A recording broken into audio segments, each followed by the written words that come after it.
connectivity is the key to open any market or anyone. This UR2 is going to not only change Delhi but entire this Sonipat or North India.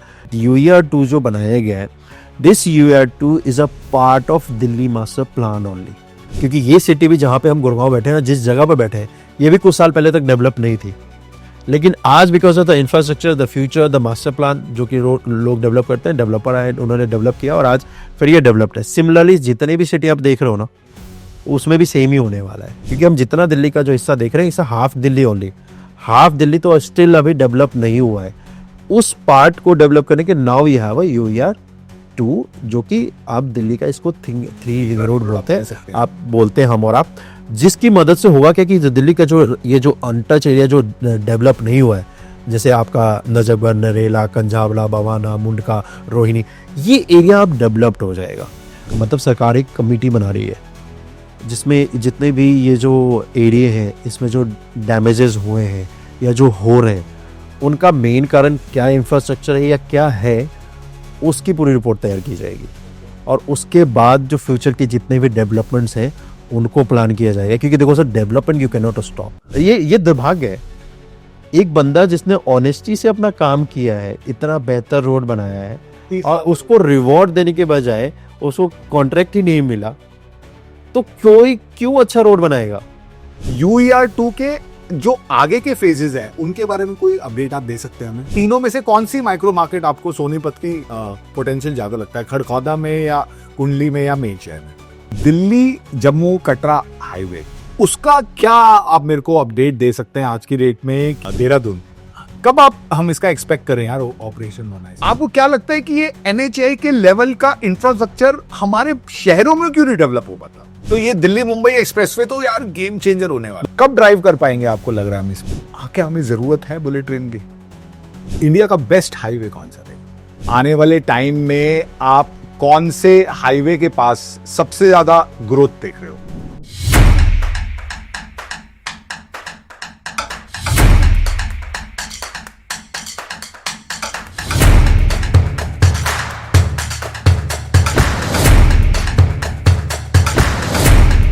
Hi guys, this is your trusted real estate guide Abhay.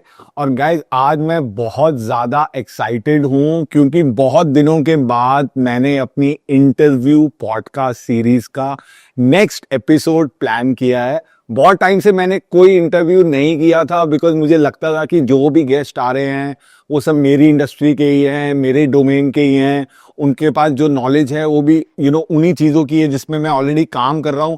Now my idea is to meet people who push me out of my comfort zone and who are achievers, known achievers in their field, और real estate से कहीं ना कहीं सारे link भी होंगे बंदे. तो आज मैं गाइज जिस बंदे के साथ आपको मिलवाने आया हूँ, इनसे मैं रिसेंटली मिला था अपने कॉमन फ्रेंड के थ्रू एक फिल्म की स्क्रीनिंग पे. और मतलब उससे पहले भी मैं इनका कांटेक्ट देता था, लेकिन उसके बाद से जब से मैं इनको मिला हूँ तो भाई साहब गडकरी साहब को भी मिल चुके हैं, उसके बाद जितेंद्र प्रसाद जी को भी मिल चुके हैं. इकोनॉमिक टाइम्स में amongst the best infra influencers of India में इनका नाम आता है. 2025 का infra influencer of the year का अवार्ड भी ये जीत चुके हैं. ये गोवा भी जाते हैं, ये अंडर वाटर टनल में भी जाते हैं, ये मध्य प्रदेश भी जाते हैं, चिनाब नदी के ऊपर उस पे भी जाते हैं, ये आपको कटरा भी लेके जाते हैं, देहरादून भी लेके जाते हैं, जयपुर भी लेके जाते हैं, मुंबई भी लेके जाते हैं. मैं गाइस बहुत बहुत खुश हूँ आज ये सब जगह घूम के इनको अपने पास बुला के. Thank you so much for joining us Rajan भाई. Thank you so much for having me. बहुत अच्छा लगा आप आए. और मतलब रियली बड़े दिनों से हम लोग प्लान कर रहे थे, वो गुड़गांव की बारिश ने थोड़ा सा हमारा इंटरव्यू पॉडकास्ट डिले कर दिया. बट मुबारक हो आपको, अभी रिसेंटली इकोनॉमिक टाइम्स में मुबारकबाद तो खैर हम आपको दे चुके हैं, लेकिन तब भी एक पब्लिक ऑन कैमरा हो जाते हैं. तो कैसा, मतलब उस दिन आपको खुद आपने देखा इकोनॉमिक टाइम्स में, किसी ने बताया आपको फोन करके? नहीं, मुझे फोन आया था. अच्छा. लेकिन इससे पहले कि मैं डिटेल में जाऊँ, सबसे पहले तो थैंक यू सो मच जो आपने इंट्रोडक्शन दिया है.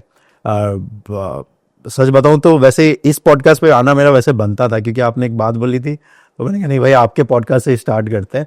जो मिथ है वो लास्ट में अपन बात करेंगे, किस मिथ की मैं बात कर रहा हूँ, थोड़ा पॉडकास्ट में सस्पेंस भी रखना चाहिए ना। बिल्कुल बिल्कुल इसीलिए बिल्कुल। कमिंग टू योर सवाल कि मुझे इकोनॉमिक्स टाइम पे जो आर्टिकल आया उसका कैसे पता चला, तो मुझे सुबह सुबह संडे को ये आर्टिकल आया, और संडे को सुबह सुबह एक कंपनी में मेरे बहुत अच्छे मित्र हैं मैकेफे में, उनका फोन आया कि यार आपने आज का न्यूज़पेपर देखा है। मैंने कहा नहीं, बस मैं तो ऑब्वियस उठा हूँ, और संडे होता तो जनरली क्योंकि वीडियो ये सब जाता है तो थोड़ा सा फैमिली के साथ टाइम स्पेंड नहीं। तो उन्होंने नहीं आप जाइए, मैं आपको स्क्रीनशॉट भेज रहा हूँ और आप जरा ये न्यूज़पेपर देखिए, आप तो छाए हुए हो।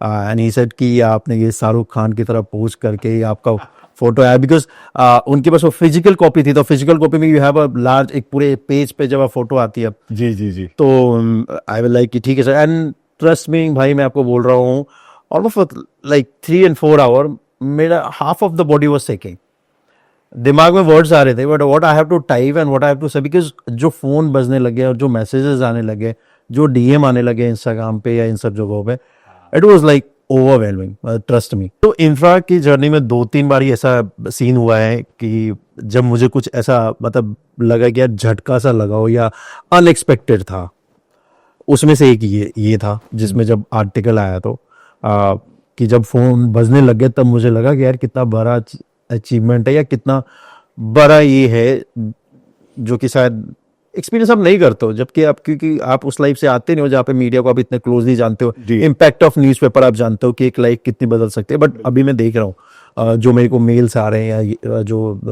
वेलकमिंग आ रहे हैं कि एज ए स्पीकर आइए, एज ए गेस्ट आइए, एंड ट्रस्ट में भाई वो तो मतलब मैं आपको वही बोलने वाला था कि अपन पहला ही कर रहे हैं उसके बाद, otherwise my inbox is almost full कि come to the our event, talk on infra, and so it's like one of the life changing moment है। वैसे तो और आपके 2-3 जो आपने बोले, चलो अभी उसी टॉपिक पे रहते हैं। तो इन्फ्लुएंसर ऑफ द ईयर, ये जो अवार्ड आपको मिला, इसके मतलब इसका सिलेक्शन का क्या क्राइटेरिया था, और ये मतलब किस एजेंसी ने आपको ये अवार्ड दिया? सो एक्चुअली ये एक इसी साल हुआ था अपने भारत मंडपम पर प्रगति मैदान में इवेंट हुआ था जो कि अर्बन मोबिलिटी के ऊपर था। ओके। रेल ट्रांस एक्सपो करके था, और उसमें उन्होंने इंफ्रा कैटेगरी भी रखी थी जिसमें वो इंफ्रा के ऊपर भी अवार्ड्स दे रहे थे, जो इन्फ्लुएंसर जो इंफ्रा दिखाते हैं जी। और अपना, क्योंकि अर्बनाइजेशन में ही आता है, क्योंकि अपन सब करते हैं, मेट्रो भी दिखाते हैं अपन, road, highway, airport, expressway, tunnel, सब कुछ। तो अर्बनाइजेशन के कैटेगरी में ही जी। RS लाइव नॉमिनेटेड था, जिसमें luckily we got selected and फिर हमें ये अवार्ड मिला influencer of the year. And इसमें क्योंकि अर्बनाइजेशन का, और इनफैक्ट अर्बनाइजेशन को कवर करने में मैं आपको बताऊं, हम लोगों ने तकरीबन 1200 के आसपास वीडियोस बनाए हैं RS लाइव पे। तो वो एक काफी मैंने देखे हैं। हाँ, तो वो एक था कि ठीक है वीडियो कर रहे हैं, बना रहे हैं, but that was of course वो बहुत ही प्राउड मोमेंट था एज एट इतने साल से जब आप कर रहे हो और उस काम को जब राइट। रिकग्नाइज किया जाता है एक प्लेटफॉर्म पे, खासकर वेल नोन पर्सनालिटी के थ्रू जब आपको दिया जाता है, जी जी। तो एक बड़ा दिन होता है आपके कैरियर का। अभी आपने बोला इतने सालों की मेहनत, तो थोड़ा सा आपको पीछे लेके चलता हूँ राजन भाई। 12वीं कॉलेज कहाँ से किया आपने, कब किया, और कैसे कब आपका कैरियर स्टार्ट हुआ? सी तो टिल 12th तक, क्योंकि मैं बिहार से हूँ तो मैंने 12th तो वहीं से किया।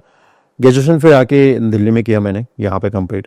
उसके बाद देन मैं कॉर्पोरेट इंडस्ट्री में एंटर कर गया, तो वहाँ पे फिर मैंने एडमिन और HR डोमेन देखा। तकरीबन 11 साल तक मैंने कॉर्पोरेट में जॉब किया है। 11 साल? 11 साल मैंने बहुत अर्ली जॉब स्टार्ट कर दिया था, सो वंस आई, क्योंकि मेरा ये था कि ठीक है फैमिली को थोड़ा सपोर्ट करना है। बिल्कुल, और हमारी थोड़ी सेल के बच्चे यही सोचते थे। थोड़ा सेल्फ डिपेंडेंट भी हो जाता है कि कब तक फैमिली से पैसे मांगते रहेंगे। तो then I started working, and first company में, शायद आपके प्लेटफॉर्म पे पहली बार बताता हूँ, फर्स्ट कंपनी मैंने किया था ना, वो CCD था भाई। अच्छा। यस, अच्छा। फर्स्ट कंपनी थी मेरी CCD। एंड CCD मैंने जब ज्वाइन किया था तो मैं उस समय कॉलेज में था, तो मैंने सोचा कि कुछ पॉकेट खर्च के लिए तो कुछ चाहिए। नहीं, वो तो सबने किया था हमारे टाइम पे, लोग मैकडॉनल्ड्स में काम करते थे, CCD तो मैंने CCD में ज्वाइन किया। CCD में फिर मैंने कुछ 6-7 महीने काम किए। उसके बाद फिर मैंने कॉर्पोरेट इंडस्ट्री में एंटर कर गया। जब पूरी पढ़ाई कंप्लीट हो गई, ग्रेजुएशन कंप्लीट हो गई, तो उसके बाद फिर स्टार्टिंग कैरियर फिर करते करते फिर लाइफ के एक एक ऐसे पॉइंट पे आप पहुंच जाते हो ना कि आपको लगता है कि शायद आपकी एज कम है, लेकिन अगले पोजीशन के लिए आप डिजर्व नहीं करते, बिकॉज ऑफ कहीं ना कहीं, क्योंकि एज तो रहेगा ही, तजुर्बा सम टाइम, लेकिन क्योंकि चेयर पे जो 11 लोग बैठे हैं और अगर 12वें आप हो गए उस बोर्ड रूम में, तो कम उम्र थोड़ा सा, तो मुझे लगा कि यार मैं उस लेवल पे आया नहीं जहाँ पे मुझे पोजीशन पे अभी जाना चाहिए, मुझे कुछ और भी करना चाहिए लाइफ में। क्योंकि अगर आप देखेंगे तो जो लास्ट जो मैंने छोड़ा था तो एज ए हेड मैं था वहाँ पे, तो मैंने वहाँ से जब जोड़ा तो मैंने कहा यार इसके बाद नेक्स्ट क्या आता है, आप डायरेक्टर या सीईओ या किसी कंपनी में यही बनते हो, मतलब जॉब में इंडस्ट्री में रहते हो। लेकिन मैं सच में मेरे को वो कैबिन वाली लाइफ सूट नहीं कर रही थी, फ्रैंकली बताऊँ तो, क्योंकि वो चैलेंजिंग नहीं था। तो आपने फिर इन्फ्लुएंसर बनने का आपका सफर 2019 में शुरू हुआ? 2000 जब मैं जॉब कर रहा था तभी 2019 में, यू आर राइट। ओके, 2 साल मैंने जॉब के साथ इसको किया because I was not sure कि ये चलेगा कि नहीं। बिल्कुल बिल्कुल। एंड ऑफ कोर्स एक वेल सेटल लाइफ, आपको फैमिली भी देखनी है, आपको अपना खर्चा भी देखना है, कि बिल्कुल वो सारी बातें कहनी की होती है। नहीं, मिडिल क्लास वाले के सिक्योरिटी छोड़ना बहुत बड़ा डिसीजन होता तो उसके बाद और अपने आप कंफर्ट जोन से निकलना भी बहुत बड़ी बात है, एक बहुत बड़ा माइंडसेट चाहिए भाई, बिल्कुल बहुत बड़ा। तो 2 साल कंटिन्यूसली इसके साथ में करता था, क्योंकि सैटरडे संडे जो छुट्टी होती थी उसमें मैं अपने वीडियो जितने शूट करने होते थे, एक दिन में you will happy to know कि मैं 4-5 शूट करता। अच्छा, सो दैट कि मैं पूरे वीक एडिट कर पाऊँ। एंड इनिशियली के 300-400 वीडियो जो है वो मैंने अपने फ़ोन पे एडिट किए हैं। मेरे पास सैमसंग का नोट था एंड नोट वाले फ़ोन पे ही मैंने वो वीडियो एडिट किए हैं, क्योंकि मेरा डे वन से था कि अगर मैं पैसे कमाऊंगा यूट्यूब से तो ही मैं यूट्यूब में लगाऊंगा, अदरवाइज मैं अपनी सैलरी जो मैं अर्न कर रहा हूँ उससे मैं यूट्यूब नहीं चलाऊंगा। अगर पब्लिक पसंद करेगी, जनता पसंद करेगी तो ठीक है, नहीं तो भाई बंद कर देंगे। क्योंकि मैं भी इस फील्ड में पूरा नया था, मैं चाहता नहीं था कि सेविंग लगा दो, क्योंकि किसी चीज़ का सर्टन तो होता नहीं है। फिर अफकोर्स उसके बाद फिर कोविड हिट हो जाता है। बिल्कुल। तो कोविड में अफकोर्स उस टाइम पे लगा कि चलो अच्छा किया जॉब नहीं छोड़ा, बहुत, क्योंकि यूट्यूब से उस समय कुछ नहीं आ रहा था, ट्रस्ट मी। एंड एक एटलीस्ट ये था कि चलो सैलरी से आ रही है तो चलो वो आपका खर्चा पानी नहीं चल रहा, दिनचर्या है जो डेली लाइफ में आपको चाहिए वो वहाँ से मिल रहा था। व्हेन जब कोविड थोड़ा हटा उसके बाद फिर मैंने डिसाइड किया 2022 में कि इसको रेगुलर करते हैं। भाई वो डिसीजन बहुत टफ था, क्योंकि जिस समय मैंने यूट्यूब में जाने का सोचा था और जो मेरे उस समय पे स्किल थी, जो मुझे सैलरी मिल रही थी, वो यूट्यूब में उसमें मतलब जमीन आसमान का फ़र्क था। कन्विंस माई फैमिली कि मैं ऐसा डिसीजन ले रहा हूँ, कन्विंस माई सेल्फ कि मैं यूट्यूब ही फुल टाइम करूँगा। और खासकर मेरा डोमेन भी ऐसा है, मैंने सेलेक्ट किया था कि कुछ था नहीं देखने को कि किसी पन्ने को पलट के आप देख सको कि यार यही करना है। तो मैंने कहा चलो एक रिस्क ले लेता हूँ, नहीं हुआ तो वापस तो आ ही जाएंगे कॉर्पोरेट सेक्टर में। तो 2022 में मैंने फिर डिसाइड किया कि फुल टाइम अब मुझे यूट्यूब करना है। और तो ये इंफ्रा नीश आपने मतलब शुरू से आपका इस तरफ इंटरेस्ट था, या मतलब आपने डिस्कवर किया कि ये वर्टिकल आपका पैशन है इसके लिए? नहीं, इसके 2 अच्छी स्टोरी मैं आपको बताता हूँ। एक तो जेसीबी की खुदाई मुझे खुद ही देखनी पसंद है। मुझ जनरेशन वाले लोग हैं कि चलो कहीं कुछ हो रहा है तो चलो खड़े होकर देख लेते हैं। इनफैक्ट अभी भी जनरेशन के बहुत सारे लोग या यंग जनरेशन की देख ही लेते हैं, गांव देहात वाले वैसे लोग हैं या अभी भी। तो मैं आप जिसको हम भारत जिसको कहते हैं ना, वो भारत वाले कैटेगरी से आता हूँ कि दूसरा मुझे क्योंकि आपको इससे इंफ्रा देखना पसंद ही था, तो फिर मैंने कहा कि चलो उसको दिखाते भी हैं, क्योंकि कोई ऐसी मेरे स्टार्टिंग में क्या था, मैं आपको फ्रैंकली बोलता हूँ भाई कि अगर 300 लोग भी मुझे देख लें, स्टार्टिंग आई एम टॉकिंग 2019 का, कि मुझे इससे ये कभी उम्मीद नहीं थी कि पैसे आएंगे। मेरे को बस ये था कि चलो जॉब तो चल ही रही है, इसको दिखाने से अगर 300 लोग भी देख लेंगे तो मेरा तो काम हो गया ना। मैं तो 300 लोगों पे ही अपने आप को सेलिब्रिटी मानने लग गया था उस टाइम पे, कि चैनल पे 0 सब्सक्राइबर थे। मैंने कहा यार 300 हो जाएंगे तो बहुत बड़ी बात है, और कोई 300 लोग मेरे वीडियो को देख रहे हैं, रोड बनते हुए मैं दिखा रहा हूँ और देख रहे हैं, तो कितनी अच्छी बात होगी। उस समय पे अगर आप मुझसे पूछते कि ये सब जो हुआ है इतने 4-5 सालों की वजह से, कभी आपने सोचा था? बिल्कुल भी नहीं बोलूंगा कि मैंने सोचा था, क्योंकि मुझे कोई आइडिया नहीं था इस फील्ड का, कुछ भी नहीं। जो रास्ते हैं वो खुद ही बनाए हैं, वो तो आदमी चलता रहे तो रास्ते खुलते जाते हैं। लेकिन उसके बाद क्योंकि मैं बस 300 में ही खुश था कि अगर 100 हो जाएंगे तो ये यूट्यूब बोलेगा कि चलो अभी कैटेगरी वो जो आप माइलस्टोन है अचीव कर जाते हो, और 300 लोग भी देख रहे हैं। तो मुझे कभी ये नहीं लगा था कि इतने सारे लोग जुड़ जाएंगे इतनी जल्दी जिनको इंफ्रा देखना पसंद है। फिर बाद में पता चलो कि चलो अब जब आप इस एक फील्ड में घुसते हो तो आपको रिसर्च करना बनता है, पढ़ना बनता है। फिर मैंने उस टाइम में ही इन सब चीज़ों में पढ़ना स्टार्ट किया, तो फिर पता चलता है कि चलो बाई प्रोडक्ट क्या है इसके। Again real estate, the construction company, the company who manufacture the metro and train and all that, ये सारे बाई प्रोडक्ट्स ही है इंफ्रा के, क्योंकि इंफ्रा बनेंगे तभी ये सारी चीज़ें इकोसिस्टम चलेगा, अदरवाइज नहीं चलेगा। ग्रेट। और मैं आपको बताऊं, ये तो चलो देश को बनने वाली तो एक बात है, लेकिन हमारे लिए जो एक प्रैक्टिकल चीज थी, जहां से मैंने आपका फर्स्ट टाइम वीडियो देखा था, correct me if that was the first place where you started, वो द्वारका एक्सप्रेसवे। जब मेरे को याद है 2012 में मैं गुड़गांव आया था, तो द्वारका एक्सप्रेसवे के 4-5 सेक्शन थे जहाँ पे काम रुका हुआ था, कहीं पे केमिकल फैक्ट्री थी, कहीं पे रेलवे लाइन थी, आपको तो सब याद है। तो मतलब वहां पे मैंने आपका सबसे पहले, मेरे को याद है 20 या 21 में ही मैंने आपका वीडियो देखा था। तो मतलब Dwarka expressway was one of the first areas that you covered, या आपने शुरुआत किस एरिया से करी थी? तो मैं आपको बताता हूँ, मैंने जो शुरुआत करा था वो किया था सोना एलिवेटेड रोड। अच्छा, सोना एलिवेटेड रोड, अच्छा ओके।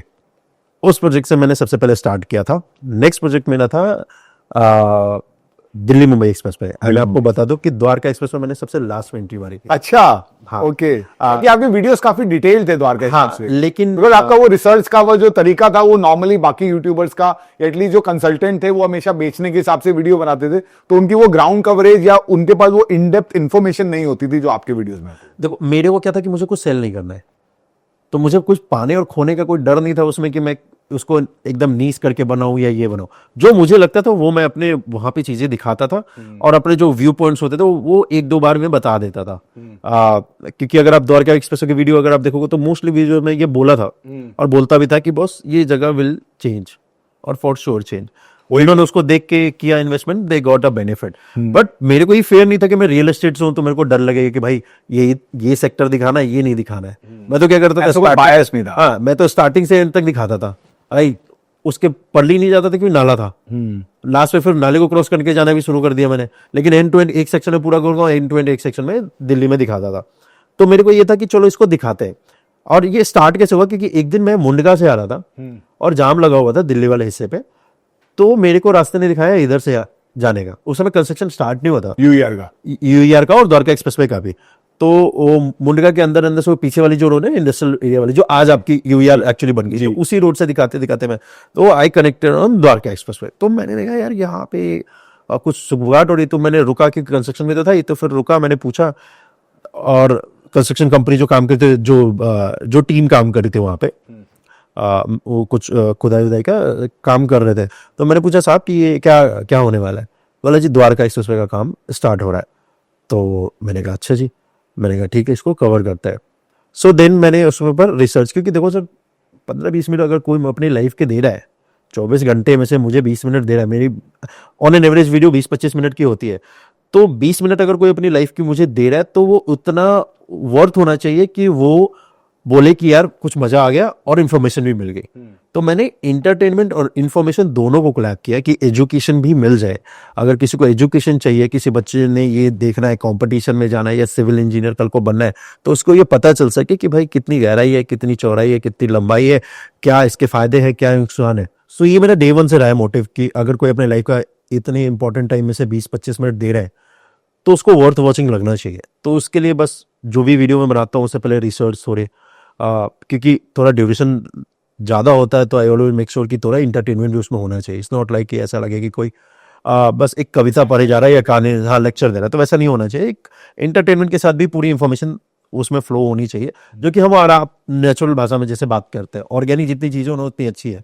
और मेरा डे वन से ये रहा है कि मैं मेरी जो ऑडियंस है ना, मुझे पता है कि मैं उन लोगों को पहुंचाना चाहता हूँ अपना वीडियो, जो कि मेरी तरह किसी गांव से ना या किसी जगह से एक होप लेके आना चाहते हो ना।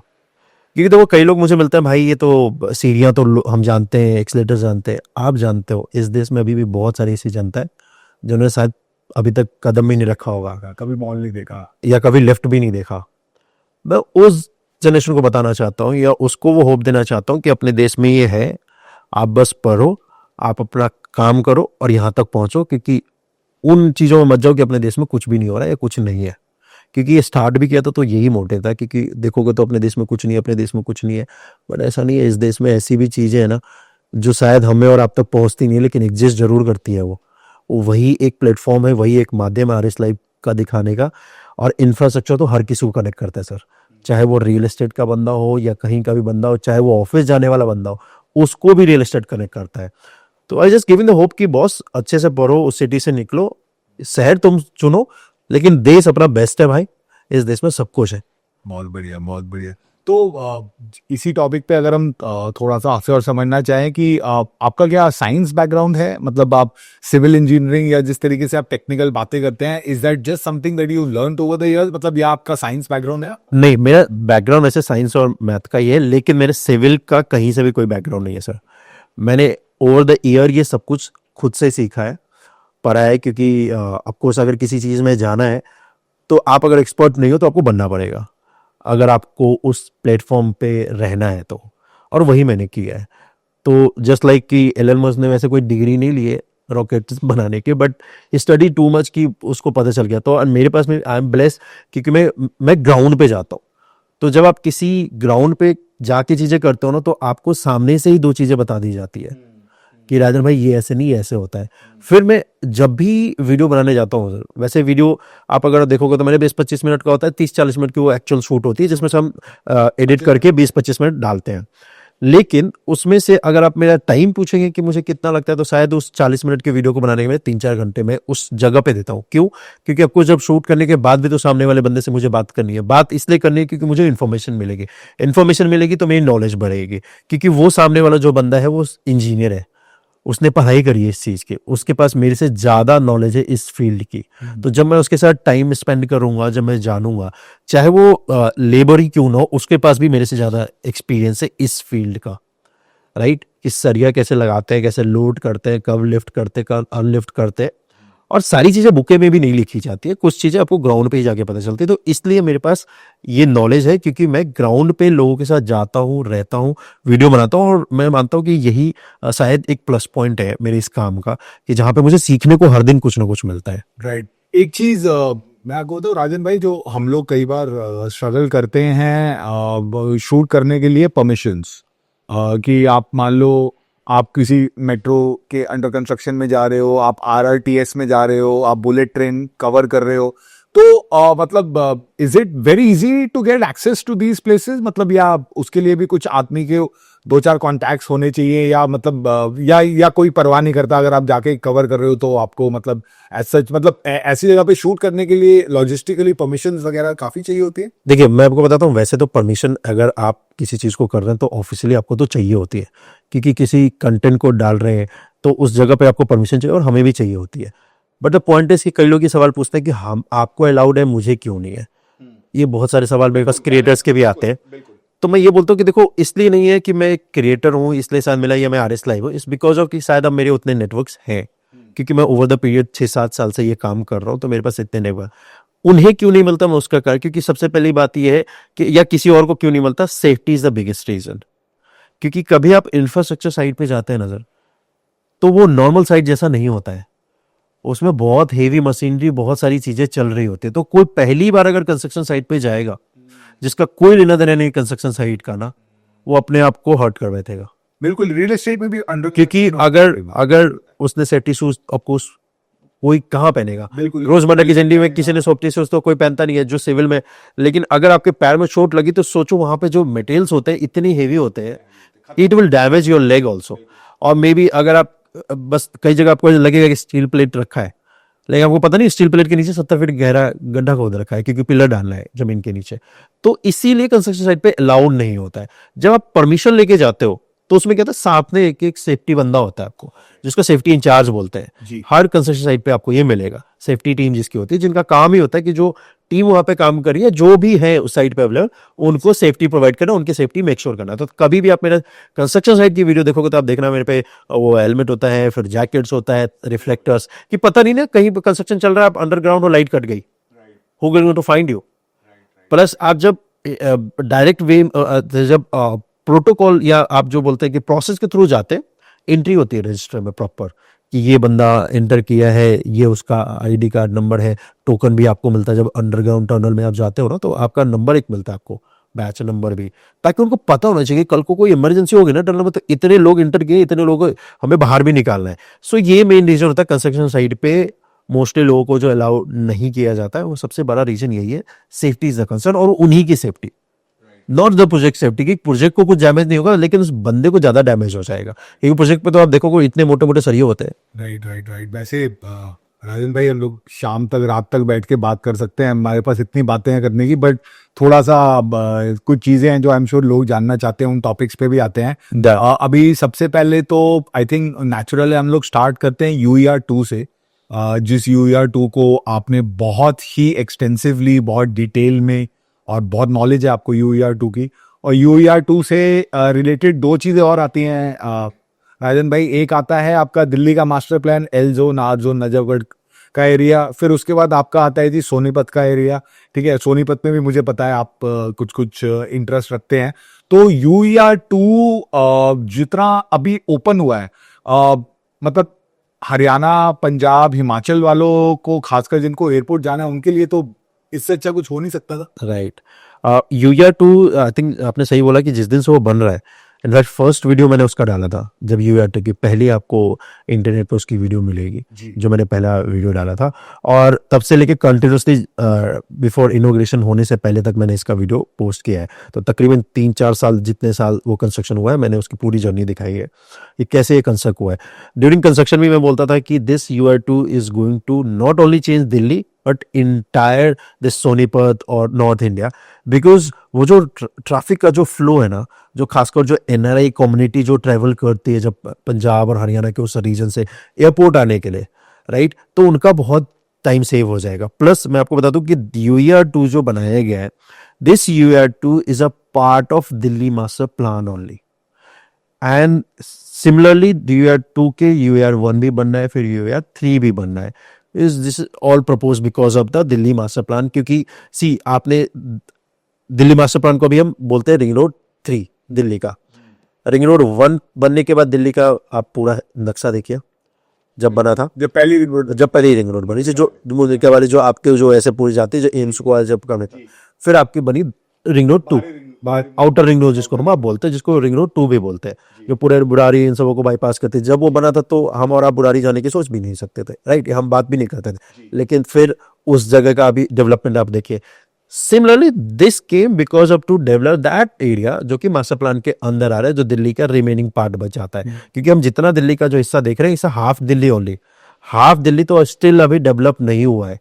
उस पार्ट को डेवलप करने के नाउ यू हैव UER-2, जो कि आप दिल्ली का इसको 3 रोड बोलते हैं, आप बोलते हैं हम और आप, जिसकी मदद से होगा क्या कि दिल्ली का जो ये जो अनटच एरिया जो डेवलप नहीं हुआ है, जैसे आपका नजफगढ़, नरेला, कंझावला, बवाना, मुंडका, रोहिणी, ये एरिया अब डेवलप्ड हो जाएगा। प्लस अगर आप देखेंगे, जैसे आपने जोन वाइज बात किया, तो यस, दिल्ली मास्टर प्लान का दिल्ली का जो पूरा अभी तक हिस्सा देखोगे तो शायद लुटियन दिल्ली या कुछ ऐसे दिल्ली के हिस्से दिखेंगे जो कि प्राइवेट बिल्डर ने अगर डेवलप किया, जैसे DLF का भी हाथ है उसको डेवलप करने में। उसके अलावा दिल्ली आपको डेवलप या प्लान कहीं नहीं दिखती है। So this is why the government come in the picture and this time they said कि जो रिमेनिंग पार्ट है दिल्ली का, उसको हम लोग अब प्लान करके डेवलप करेंगे। तो उसके लिए आपको मास्टर प्लान चाहिए। तो मास्टर प्लान आया 2041 का। उस मास्टर प्लान के फिर उसमें जोनिंग की गई कि जोन के हिसाब से वो डिफाइन होगा किस जोन में क्या होने वाला है। सो P zone is particular for the government, वो गवर्नमेंट ही इंस्टीट्यूट और ये सब आपको मिलेंगे उस जोन में। अभी आप देखोगे तो एक ऑलरेडी यूनिवर्सिटी आती है, IIT दिल्ली वाले आपको दिखेंगे, स्टेडियम एक वहाँ पे बन रहा है ऑलरेडी। उसके बाद और भी आपके बहुत सारे गवर्नमेंट ऑफिस वहाँ पे आपको आने वाले कुछ दिनों में दिखने लग जाए, क्योंकि पूरा जोन ही गवर्नमेंट के अंदर आता है। रिमेनिंग जो अपने जोन बच जाते हैं, जैसे L हो गया, N हो गया, R हो, तो ये सारे जोन में फिर उन्होंने कैटेगरीज बनाई कि ग्रीन एरिया है, रेसिडेंशियल है, कॉमर्शियल है, और उसके हिसाब से वो मास्टर प्लान पूरा रेडी। आप ये DDA की वेबसाइट पे भी जाके देख सकते हैं। इट्स जस्ट दैट कि नोटिफाई नहीं हुआ है कि हाँ ये अब लागू हो चुका है। The day it will government से, of course the central government, कि ये अब लागू हो चुका है, तो अब सोचिए कितना बड़ा डेवलपमेंट उस एरिया में आपको देखने को मिलेगा, या कितना बड़ा, अगर रियल एस्टेट पर्सपेक्टिव से मैं बोलूं तो कितना बड़ा इन्वेस्टमेंट है, अगर किसी ने इन्वेस्ट किया तो उसको कितना फायदा होने वाला है। क्योंकि दिल्ली के पास कोई एक्स्ट्रा लैंड नहीं है सर। उसके बाद हरियाणा या किसी और राज्य की या किसी और आसपास के उत्तर प्रदेश की बात करें तो उनके पास अच्छा खासा लैंड बैंक है और एरिया भी है, लेकिन दिल्ली के पास यही लिमिटेड एरिया और यही एक ऑप्शन अब बचता है, जो कि दिल्ली में आप जहाँ पे अभी लोग इन्वेस्ट कर रहे हैं या इन्वेस्ट कर सकते हैं, या फिर UER के बनने के बाद। अभी तो आपको शायद मुझसे ज्यादा पता होगा कि आप रियल एस्टेट में कि वहां पे कितना बड़ा अब मतलब प्राइस जंप आया है या डेवलपमेंट, लेकिन नेक्स्ट 6 मंथ में, क्योंकि UER पूरी तरीके से जब लोगों को टेस्ट हो जाएगा क्योंकि अभी भी मैं मानता हूँ कि सारे लोगों ने ट्रैवल नहीं किया है, लेकिन ये जब दिवाली की छुट्टियों पे जब एनआरआई कम्युनिटी आएगी और जब सब आएंगे न्यू ईयर पे जब आएंगे, तो ये 6 महीने में जब वो पूरा टेस्ट हो जाएगा, तब आपको उस मार्केट की वैल्यू पता चलेगी कि उस UR2 के बनने के बाद से हुआ गया है उस पूरे रीजन में। बहुत सारे क्वेश्चन है, आपने अभी जो बातें बोली ना उनसे बड़े क्वेश्चन उठ के आते हैं। मैं थोड़ा सा आपको बैकग्राउंड देता हूँ। Yeah. 2013-14 में हमने सुना कि जी नजफगढ़ के 19 गांव हैं जहां पे कॉर्पोरेट्स ने जमीनें खरीदनी शुरू कर दी हैं, बिल्डरों ने जमीनें खरीदनी शुरू कर दी है। हमें पता चला जी वहां पे DLF ने भी जमीन खरीदी है, MR ने भी खरीदी है। और जैसे हम देखते हैं ना दिल्ली में द्वारका में जी गेल की भी सोसाइटी है, इंडियन ऑयल की सोसाइटी है, तो ऐसे सोसाइटीज ने भी वहां पे बहुत सारी जमीनें खरीदी। लेकिन अब मैं पॉलिटिक्स में नहीं जाऊंगा, बट बिकॉज बीच में 10 साल किसी थर्ड पार्टी की गवर्नमेंट थी, तो वो चीजें वहां पे मटेरियलाइज नहीं हुई, उसके कुछ और किसी को बेनिफिट मिल जाता। तो अब जो उस टाइम पे लोग जमीनें लेके बैठे हुए हैं 2012, 13, 14 से जो लोग लैंड लेके बैठे हुए हैं, वहां से लेके आज तक, मान लो मैं कोई बिल्डर हूं, मेरे को 100 एकड़ जमीन मैंने वहां ले रखी है, तो अब क्या मेरे को DDA के मास्टर प्लान से पता चल चुका है कि मेरा कितना एरिया जो है वो रोड में जाएगा, कितना एरिया मेरा पब्लिक यूटिलिटीज में जाएगा, या कहां पे मेरे को डेवलपमेंट के लिए एरिया मिलेगा, या ये सारी जो डिटेलिंग है ये अभी नहीं हुई है। अभी सिर्फ अपना एक ओवरऑल मास्टर प्लान बना कि भाई यहाँ पे ये सेक्टर होंगे, जैसे आपने बोला ये रेजिडेंशियल होगा, ये इंस्टीट्यूशनल होगा।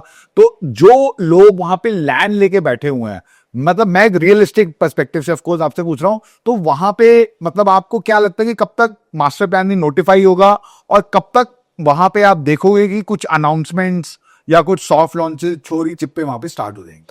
जो रही बात की नोटिफिकेशन की मार्केट में, जैसे आपने बोला ना कि इस टाइम पे ना ये बहुत अच्छा संयोग बना है कि सेंट्रल में भी और स्टेट में भी मतलब सरकार सेम पार्टी की है, BJP की है, तो इस बार लोगों की उम्मीद ज्यादा है कि ये इस बार अप्रूव्ड हो ही जाएगा, और होपफुली मतलब आपको नेक्स्ट ईयर तक इस पर गुड न्यूज मिल ही जाएगा इस पे, क्योंकि बहुत सारे मीटिंग्स और बहुत सारे काम इस पे ऑलरेडी चल रहे हैं। Plus coming to your point, इसमें ये देखो मास्टर प्लान को अगर आप डीपली रीड करोगे ना, तो सर उसमें ये है कि अगर कोई लैंड लेता है, not in the bulk chunk में नहीं बोल रहा हूँ, क्योंकि बल्क जिसने लिया है वो तो ऑलरेडी उसमें है कि वो उसको उसी सेक्टर में मिलेगा। जैसे 100 एकड़ की आपने बात की तो उसी एरिया में ही मिलेगा, लेकिन 60-40 का रेशियो है, 40% गवर्नमेंट लेगी, 60% आपको वापस मिलेगा।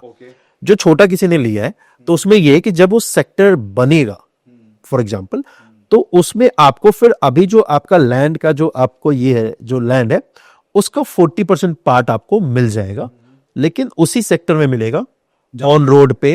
लेकिन एग्जैक्टली कहां पे मिलेगा वो अभी नोटिफिकेशन, वो आपके पास एक्सेस नहीं है अभी। लेकिन ये है कि आपने अगर मान लीजिए कि अगर आपने 10 एकड़ खरीदा है तो 4 एकड़ गवर्नमेंट ले जाएगी, 6 एकड़ आपको मिलेगा, लेकिन वो 6 एकड़ वो सेक्टर के अंदर होगा, जिसमें 4 एकड़ इसलिए ले रही है कि सरकार को रोड डेवलप करना है, उसमें हॉस्पिटल बनाना है, उसमें कॉलेजेस बनाने, ये सब बनाने, वो डेवलप करने, तो उसलिए आपसे वो लेगी, और फिर वो पूरे सेक्टर को डेवलप करके आपको उसी सेक्टर में एक लैंड आपको दे देगी। लेकिन जहां भी आपको लैंड मिलेगा रोड पे आपको एक्सेस मिलेगा ही मिलेगा।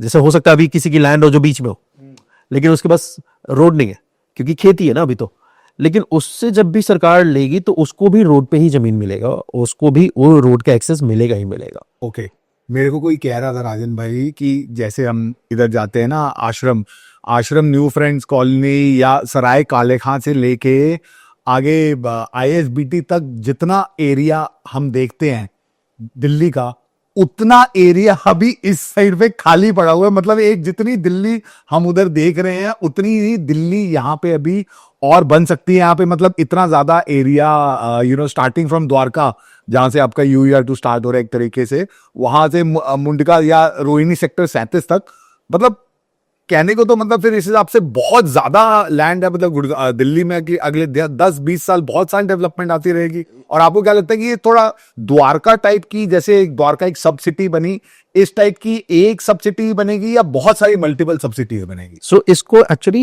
ये पूरा जो है इसको ग्रेटर दिल्ली बोला जा रहा है कि ग्रेटर दिल्ली बोल के इसको बसाया जाएगा, जिसको आप दिल्ली स्मार्ट सिटी बनाने की जो बात हो रही है। सो एक्चुअली में आपने जो बोला बिल्कुल सही है कि एरिया जितना आप दिल्ली का देखते हो ना, ऑलमोस्ट सिमिलरली उतना ही एरिया है जो कि डेवलप होना है। तो ये जो कि, और शायद मैं आपसे कहूं कि शायद पूरे वर्ल्ड में आपको किसी भी कंट्री में ऐसा कैपिटल नहीं मिलेगा जहां पे लैंड अवेलेबल हो, खासकर एग्रीकल्चर के लिए या इसके लिए। तो दिल्ली के पास ये अपॉर्चुनिटी भी है कि इसको एक अच्छे ढंग से प्लान करके इस हिस्से को बनाने का, और गवर्नमेंट भी इसमें बहुत सीरियस है। आईसीसी द्वारका आप देख लीजिए, या द्वारका में जो गोल्फ आ रहे हैं, या जो प्लान है कि जितने भी हमारे जो एम्बेसीज हैं उनको वह शिफ्ट करने का, उनके ऑफिसेज जो आज आप न्यू दिल्ली या आनंद विहार जो रेलवे स्टेशन देख रहे हो उसको इधर शिफ्ट करने की बात है, क्योंकि वो एरिया भी तो आपका कंजेस्टेड हो रहा है। तो उसके लिए नया आप देखोगे कि नया एक multi modal transport hub trade create किया जा रहा है, ताकि ये सारे मैं आप जो बोल रहे हो कि मुझे लगता है कि ये अगले 40-50 साल तक का काम है उसमें, क्योंकि ये जो सिटी डेवलप होगी, दिल्ली भी जो ये एरिया हम और आप जो देख रहे हैं इसको डेवलप होने में बहुत टाइम लगा, तो इस पूरे एरिया को बनने में, डेवलप होने में। लेकिन ये मुझे पूरा यकीन है कि ये जो एक एक्सपेक्टेशन है ना कि दिल्ली में हाई राइज क्यों नहीं है, दिल्ली उतना प्लान क्यों नहीं है, या एज ए इंडियन लोग सोचते हैं ना कि दिल्ली में जब जाऊं तो दिल्ली ऐसा दिखना चाहिए, राइट, वो इस हिस्से में हो जाएगी, वो इस हिस्से में देखने को मिलेगा, पूरा हिस्सा एक प्लान करके जो देखने को मिलेगा। सिर्फ ऐसा नहीं कि मुझे ग्रेटर कैलाश ही जाना पड़ेगा तो ही मुझे अच्छी वाली वाइब जाएगी, अदरवाइज मैं थोड़ा सा अगर उधर चला गया खानपुर साइड तो मुझे लगेगा दिल्ली में नहीं हूं मैं, वो वाला सीन नहीं होगा। ये इधर ये होगा कि पूरा एरिया आपको प्लान करके मिलेगा। Great great great. तो हम बात करते हैं UER2 के फर्दर एक्सटेंशंस की। अभी आपका UER2 महिपालपुर तक बन गया जी, अब महिपालपुर से ये बनना है बदरपुर तक, फिर बदरपुर से ये कनेक्ट होना है आपका FNG पे, फिर FNG वाली रोड पीछे जाके आपका ट्रॉनिका सिटी से दिल्ली देहरादून एक्सप्रेसवे से कनेक्ट होगी, और वही रोड वापस आके आपकी उधर कनेक्ट होनी है आपका अलीपुर पे, राइट। तो UER2 के जो आगे के फेजेस हैं उनके बारे में कोई अपडेट आप दे सकते हैं हमें? देखिए अभी तो शायद UER2 के बनने के बाद अभी कुछ इनिशियली कोई अपडेट तो 3 और 1 के ऊपर नहीं है अभी, टू बी वेरी फ्रैंक, क्योंकि शायद मुझे भी ये लगता है कि गवर्नमेंट भी इसमें है कि चलिए पहले इसका हम लोग रिस्पॉन्स देखते हैं, क्योंकि एक इन्वेस्टमेंट करी है गवर्नमेंट ने, जो आपको उसका रिटर्न आपको कैसे मिलेगा, टैक्स के फॉर्म में, जब वहाँ सिटी बनेगी, जब वहाँ पर नए डेवलपर्स आएंगे, इन्वेस्टमेंट होंगे, तो टोल उतना ज़्यादा आपको नहीं दे पाएगा जितना सरकार ने वहाँ पे इन्वेस्टमेंट इसलिए करनी, क्योंकि एक्सेस पॉइंट हो जाए, ताकि वहाँ पे एक रेवेन्यू जनरेशन का पॉइंट ओपन हो जाए। उसके बाद इसमें बस एक लास्ट क्वेश्चन कि जो आपका FNG का वो वाला इंटरसेक्शन है जहां पे नोएडा और फरीदाबाद के बीच में 2-3 किलोमीटर का पैच था, उसके बारे में कुछ अपडेट है? नहीं, अभी उसके बारे में उस पर कोई अपडेट नहीं है। वही मेरे को लगता है एक बार वो पैच बन जाएगा तो फरीदाबाद नोएडा बहुत ईजी हो जाएगा, बहुत ईजी हो जाएगा। लेकिन इस पे अभी कोई मतलब कोई ऑफिशियल कोई स्टेट पे नहीं, का इश्यू लग रहा है। हाँ वो वही इशू है, लेकिन ऑफिशियल कोई स्टेट पे नहीं, ऑफिशियल कोई न्यूज इस पे अभी नहीं है ऑफिशियल पे। ओके, तो अब हम UER2 से लास्ट एक जैसे हम आपकी भाषा में बोलते हैं स्पर, हम स्पर पे आते हैं। सोनीपत मार्केट में आपका बहुत इंटरेस्ट है, आप सोनीपत में इतना पोटेंशियल क्यों देखते हो? क्योंकि मुझे लगता है ना कि सोनीपत के पास वो एज है जो कि शायद इनिशियली में गुड़गांव के पास नहीं था, वो एज है एक्सपीरियंस का। गुड़गांव में चीजें कैसे बनी ना कि गुड़गांव में जब पीपल थॉट कि चलो ये बनाना है, तो तब हमने वो धीरे धीरे उस पर काम किया, तो शायद हमारे पास, ताकि उस समय एक्सपीरियंस भी नहीं था हमारा, in the sense when we talk about the Haryana government, I am talking about Haryana agency, I am talking about now we have the city, जहाँ पे हमने ऑलरेडी ये सारी चीजें, प्रॉब्लम्स क्या होती है, क्या नहीं होती है, क्या हमें डे 1 से देखना चाहिए, वो हमने देखा है। और सोनीपत के पास वो सारी कनेक्टिंग या इंफ्रास्ट्रक्चर है, क्योंकि अगर आप देखते हैं, हम और आप गुड़गांव को जानते हैं, एक क्योंकि इंडस्ट्री आई यहाँ पे, इंडस्ट्री आई, जॉब्स आई, उसके बाद फिर DLF आया, DLF ने फिर IT सेक्टर को वेलकम किया। तो और इंडस्ट्री में जब मैं सबसे पहले बात करता हूँ तो मारुति वाज द नंबर 1। अभी मारुति नाउ मोर, क्योंकि बिकॉज गुड़गांव आपका वो उस लेवल पे नहीं है जहाँ पे मारुति जैसे आप इंडस्ट्री को झेल सकते हो, क्योंकि यहाँ पे स्पेस उतना रहा नहीं। तो आप, लेकिन उसके पास अभी क्या है कि हम जितने भी एक्सपीरियंस हमने गेन किए हरियाणा सरकार ने या जो एडमिनिस्ट्रेशन ने, तो उन्होंने उसको वहां पे इम्प्लीमेंट किया है कि एक चलिए वहां पे मास्टर प्लान बनाया, फिर उसमें म्युनिसिपल कॉर्पोरेशन उसका बना दिया। आपके पास ऑलरेडी उसका सबसे बड़ा पॉइंट ये है कि आप अगर देखोगे, जिस अभी भी इंडिया के कुछ ही ऐसे बेल्ट है जहां पे आप ट्रेवल करते हो तो आपको पैसा दिखता है, पैसा इन द सेंस कि जहां पे रेवेन्यू जनरेशन सबसे ज्यादा होता है, चाहे वो ढाबा देख लो, फ्यूल स्टेशन देख लो, आपको बिजी मिलेगा। एक तो मुंबई पुणे हाईवे पे कभी आप ट्रेवल करो, या मुंबई नेसिक पे आप ट्रेवल करें, या फिर आप दिल्ली से चंडीगढ़, अमृतसर, तो ये सारे जो रूट्स है ना, ये आपको दिखेगा कि हाँ यार यहाँ पे इकोनॉमिकल ग्रोथ सबसे ज्यादा है। तो सोनीपत के पास एक वो भी बेनिफिट है, प्लस दिल्ली के और भी वो पास आ गया because of this UER। Now जो गुड़गांव के पास 90s में था, अभी उनके पास है, now they have a Maruti. अब उनके पास मारुति आई है तो IT कंपनियां भी आएंगी, क्योंकि ऑफकोर्स दिल्ली को भी तो आप एक्सटेंड तो नहीं कर सकते ना। दिल्ली की कुछ ऐसी चीजें हैं जिनको आपको आपको आगे देना है, जैसे मंडी हो गया या रोड्स हो गया या फिर आपको जो इंडस्ट्री जो लगी है वो जाएंगी। तो ये मुझे लगता है कि इस मार्केट में बहुत पोटेंशियल है, सोनीपत मार्केट में। तो 3 बेल्ट है वहां पे, एक आपका हो गया जी खड़खौदा, एक आपकी बेल्ट हो गई कुंडली और एक आपकी बेल्ट हो गई प्रॉपर सोनीपत। तो इन तीनों माइक्रो मार्केट्स की अगर मैं बात करता हूं तो आज मेरे को लोग बता रहे हैं कुंडली के कुछ अच्छे एरिया में तो लाख रुपए से ऊपर का रेट पहुंच चुका है। राइट। ठीक है। और सोनीपत में आज नए बिल्डर ओमैक्स है और बिल्डर आ रहे हैं, लोग 75-76 हजार रुपए में माल बेच रहे हैं।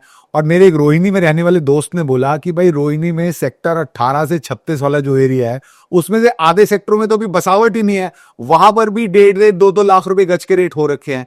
तो उस हिसाब से और क्योंकि ये जैसे आपने बोला प्लान्ड भी है, थोड़ा सा UER2 से कनेक्टिविटी भी है, तो आपको लगता है बहुत सारे दिल्ली वाले भी जो बहुत जिनका मान लो दिल्ली बॉर्डर के पास ही ऑफिस है वो लोग भी वहां शिफ्ट कर जाएंगे कि भैया वहां से डेली अप डाउन भी कर लेंगे। मतलब मेरे को लगता है कोई भी जगह पे ना जब एंड यूजर आपको उस जगह का दिखता है तभी उस जगह में ग्रोथ होती है। तो आपको लगता है कि वहां पे लोग रोहिणी वाले या नरेला वाले उधर लोग शिफ्ट करेंगे, उस वजह से सोनीपत की ग्रोथ होगी। और तीनों में से कौन सी माइक्रो मार्केट आपको सोनीपत की पोटेंशियल ज्यादा लगता है, खड़खौदा में या कुंडली में या मेन शहर में?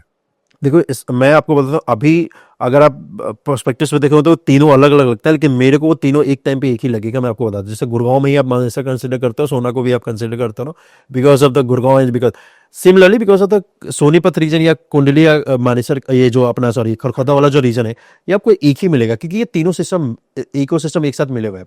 प्लान जैसे मैंने आपको बोला, पहले सरकार ने क्या पहला खड़खौदा बनाया, इंडस्ट्री को अलग किया कि गुड़गांव वाली प्रॉब्लम ना हो कि कल को अगर शहर बस जाए तो ये ना हो कि अब कंपनी हटानी है, तो उन्होंने इंडस्ट्री को अलग कर दिया। कुंडली आपकी रहायशी के लिए कर दिया, ठीक है, जहां पर रेसिडेंशियल और बहुत सारे हो गया। और Sonipat what you want, daily life style और एक सही जगह आपको चाहिए, लोकेशन चाहिए, अच्छी जगह चाहिए, उसके लिए आपको सोनीपत है। तो ये तीनों ना इकोसिस्टम का पार्ट ही है सर, क्योंकि सिर्फ आप ये खड़खौदा में रह लोगे तो वो इकोसिस्टम आपको नहीं मिलेगा। You have to come to Sonipat because सारी यूनिवर्सिटीज कॉलेजेस अच्छे अच्छे वो वहीं पे है, राइट। आपको कुंडली भी क्योंकि ऑलरेडी बसावत है तो आपको कुंडली भी आप सेलेक्ट कर सकते हो, एंड खड़खौदा बिकॉज ऑफ इंडस्ट्री है। तो अगर किसी को इंडस्ट्री की तरफ जाना है जिसका बिजनेस का है, ही कैन चूज खड़खौदा। अगर किसी को चाहिए कि नहीं मेरे फैमिली वाला बंदा हूं मैं, आपको see can go to the Sonipat जो सेक्टर्स हैं उसके, क्योंकि आपको सारे अच्छे अच्छे कॉलेजेस मिल जाते हैं। जिंदल का टाउनशिप अगर आप देखिए या जिंदल यूनिवर्सिटी आप देखिए, अशोका यूनिवर्सिटी देखिए आप, और उसके बाद कुंडली क्योंकि ऑलरेडी आपके पास वहां पर बसावट है, वो दिल्ली के पास में है, NH1 का एक्सेस है, दिल्ली के पास में वो एकदम बॉर्डर पे लगा हुआ है। तो कुंडली, ये तीनों एक तरह से समझिए कि वो व्हील का पार्ट ही है जो व्हील ना उस पूरे रीजन को चलाएगा। और ये बेस्ट है कि इस बार जो सरकार ने किया कि इंडस्ट्री को अलग किया, रेसिडेंशियल को अलग किया, कॉमर्शियल को अलग कर दिया। आप तीनों प्लॉट लेना होगा तो आप कहाँ पे लोगे तीनों एरिया में से आज की रेट में? अगर आपको मान लो कोई 3,000 का प्लॉट, मैं अगर जाऊंगा तो मैं सिंपली अगर आपको बताऊं तो मैं शायद सोनीपत को थोड़ा कंसिडर करूंगा, मेन सोनीपत को, उसके जो सेक्टर्स हैं या भी है जहाँ पे, हाँ, क्योंकि एक तो प्राइस भी उतना ज्यादा नहीं है। तो अगर मुझे रोहिणी वाले हिस्से में मुझे 100 गज मिल रहा है, वहाँ 150 मिल जाएगा। पहली बात तो मेरा साइज भी एक बड़ा हो जाता है इन्वेस्टमेंट, उसी सेम इन्वेस्टमेंट पे। क्योंकि अगर मुझे एज एन यूजर नहीं रहना, इन्वेस्टमेंट प्रोस्पेक्टिव से बोल रहा हूँ, या एन यूजर भी रहना है तो मेरे पास वो सारे एक्सेस, अगर मैं फैमिली वाला बंदा हूँ तो मुझे वहाँ मिल जाएगा। मैं खड़खौदा में इसलिए नहीं बोलूँ कि इंडस्ट्रियल एरिया है तो मैं आपको वहाँ नहीं रहना चाहूँगा, राइट, क्योंकि इंडस्ट्रियल के और भी चैलेंजेस होते हैं। 9 to 6 एकदम पैक ही मिलेगा आपको, ट्रक की मूवमेंट होगी, बड़ी बड़ी गाड़ी होगा, तो वहाँ आपको आप नहीं रहना चाहोगे। कुंडली का मैं ऑलरेडी थोड़े से रेट, कुंडली ऑलरेडी रेट जो है, क्योंकि वो पहले से बसावट है जैसा आपने बोला है, तो वहां पे ऐसा नहीं है कि वो नया बन रहा है तो एज क्योंकि इन्वेस्टर पहले से है वहां पे, तो वो रीसेल या इसी की चीजें आपको वहां पे मिलेंगी। जब नए भी आएंगे तो वो उसी को कैचअप करेंगे जो प्राइस अभी चल रहा है, तो उनके प्राइस 5 रुपए आपको महंगा ही मिलेगा या 2 रुपए महंगा ही मिलेगा। तो सोनीपत मुझे लगता है कि ये राइट टाइम है वहां पे आपको इंटर करने का। अगर आपको अच्छा खासा स्पेस चाहिए, जगह चाहिए, और अच्छे लोकेशन पे भी मिल रहा है वहाँ पे, मैं फ्रैंकली आपको बताऊं तो, क्योंकि वहाँ पे बहुत सारे जैसे हाईवेज है, गोहाना हाईवे पे आप ले लोगे जहाँ पे मैक्सो की जो सिटी आई है, यहाँ पर ही स्पेस अच्छा है, वो भी कनेक्टिंग है। आपको उधर गोहाना की तरफ जाना है सोनीपत से होते हुए फिर यूआर, क्योंकि सोनीपत से भी अगर सोनीपत के किसी अगर पूरे ऐसे चंक में भी अगर मैं वो बोल दूं सोनीपत पे से सॉरी यूआर पे कनेक्ट करने में आपको कोई हार्डली 10-15 मिनट्स लगेगा, क्योंकि वहां पे ऑलरेडी आपका ग्रैंड टेक इतना अच्छा खासा रोड है।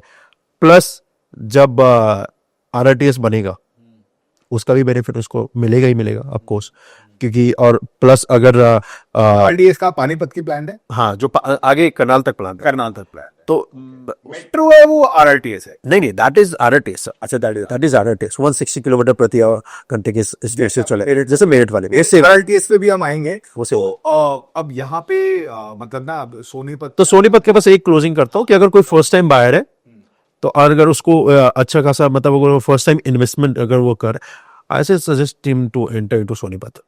उनको सारे एक इसमें ना कुछ मेरे दोस्त डिबेट करते हैं, आई डोंट नो आपको इस एरिया का कितना आइडिया है। जैसे यहाँ पे एम्स बना हुआ है आपका झज्जर, राइट बाड़सा एम्स वाला जो एरिया रोड है, यहाँ पे अभी कुछ लोग जो वहां पे माल बेचते हैं उनका कहना है कि द्वारका एक्सप्रेसवे से एक नई रोड पास हुई है जिससे फारूक नगर का रास्ता 10 मिनट का हो जाएगा। वो रोड बनने में शायद अभी में भी 2-4 साल लगेंगे, लेकिन फारूक नगर में आज भी आपको 55-60 हजार रुपए गज में प्लॉट मिलता है। द्वारका एक्सप्रेसवे पे तो जी 2-2.5 लाख रुपए का रेट है। तो ये फारूक नगर झज्जर वाली बेल्ट को आप सोनीपत वाली बेल्ट से मतलब इस एरिया में भी आपको इंफ्रास्ट्रक्चर डेवलपमेंट देख रहे हो आने वाले टाइम में? देखिए अभी सिटी के आसपास अभी क्या है कि रिलायंस में सिटी के आसपास अभी इंफ्रास्ट्रक्चर का कोई मेजर डेवलपमेंट तो अभी नहीं हो रहा है। एक ही हो रहा है जो अगर आप देखोगे जो जा रहा है आगे जो द्वारका एक्सप्रेसवे से कनेक्ट करते हुए और वो आपको कनेक्ट करता है सीधा अपना पटौदी वो तो और रेवाड़ी एक ही रहे सुपर एक्सप्रेस हो गया वो नहीं। लागू। एक्चुअली मैं आपको बताता हूँ जयपुर सुपर एक्सप्रेसवे है ही नहीं, वो प्रोजेक्ट कैंसिल हो गया है।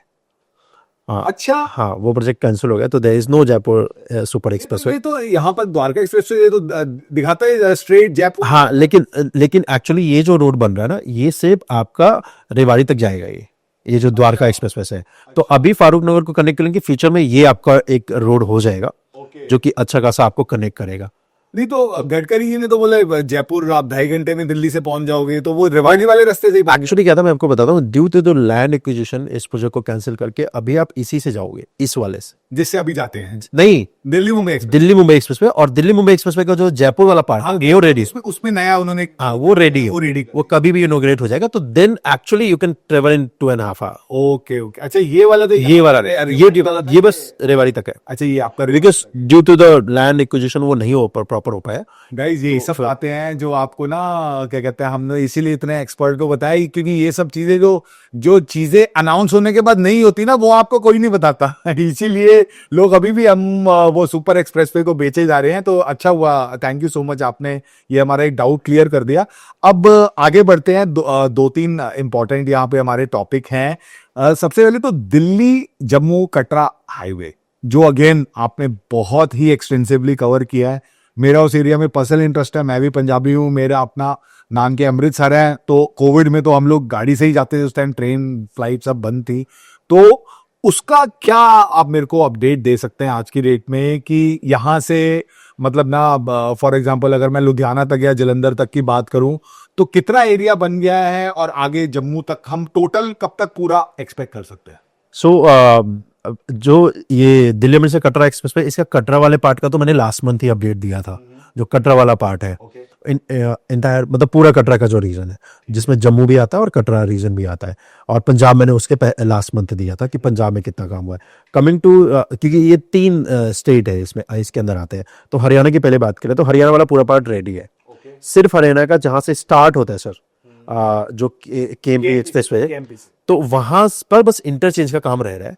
वो जब लूप बन जाएगा तो ये इनोग्रेट हो जाएगा। तो हरियाणा लोग अभी भी चढ़ जाते लोग चढ़ जाते क्योंकि अभी ऑलमोस्ट पूरा स्टेज तो रेडी है, बस वो इंटरचेंज नहीं बना तो थोड़ा सा वहाँ स्लो डाउन लगता है, लेकिन ऑफिशियली मतलब वो स्टार्ट हो जाएगा। वहां से हम मैं कहाँ तक ड्राइव कर सकता हूँ? जलंधर तक? नहीं आप जलंधर तक नहीं जा सकते, आप पंजाब में इंटर ऑलमोस्ट कर जाते हो, बस उतना तक फिर क्योंकि बीच में थोड़ा सा सेक्शन है जो कोई नहीं बना है। तो उसके बाद कमिंग टू द पंजाब वाले सेक्शन, पंजाब वाला जो ऑलमोस्ट सेक्शन का मैं बोलूँ तो उसमें सर 40% हिस्से पे काम हो चुका है। ओके 40 to 45% हिस्से पे, रिमेनिंग जो पार्ट है ना उस पे अभी काम वो चल रहा है, कई जगह पे स्टार्ट भी होना है because of the land acquisition वाला पार्ट।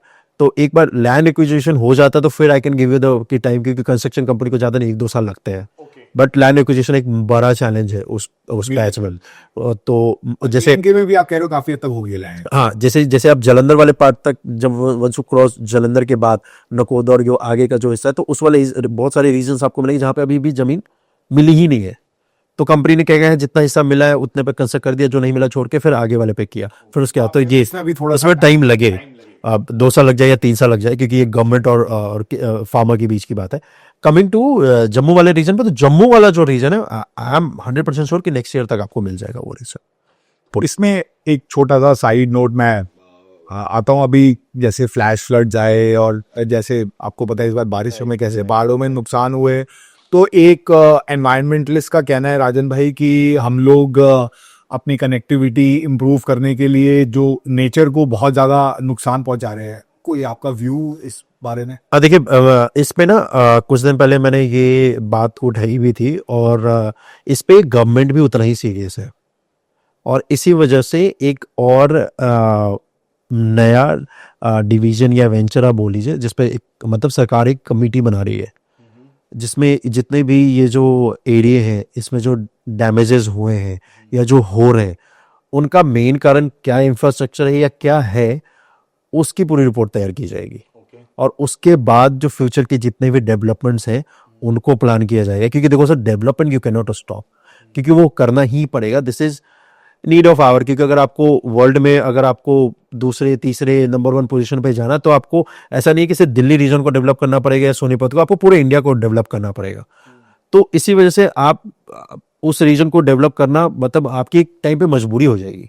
क्योंकि आप जिंदगी भर दिल्ली से कटरा 16 घंटे तो नहीं ट्रेवल करेंगे. इतनी हाईटेक गाड़ियां आ रही है, सब कुछ आ रही है, तो इंफ्रास्ट्रक्चर तो आपको बनाना ही पड़ेगा. बट हाँ, on the right way, on the right track, जिसपे गवर्नमेंट बहुत सीरियस है.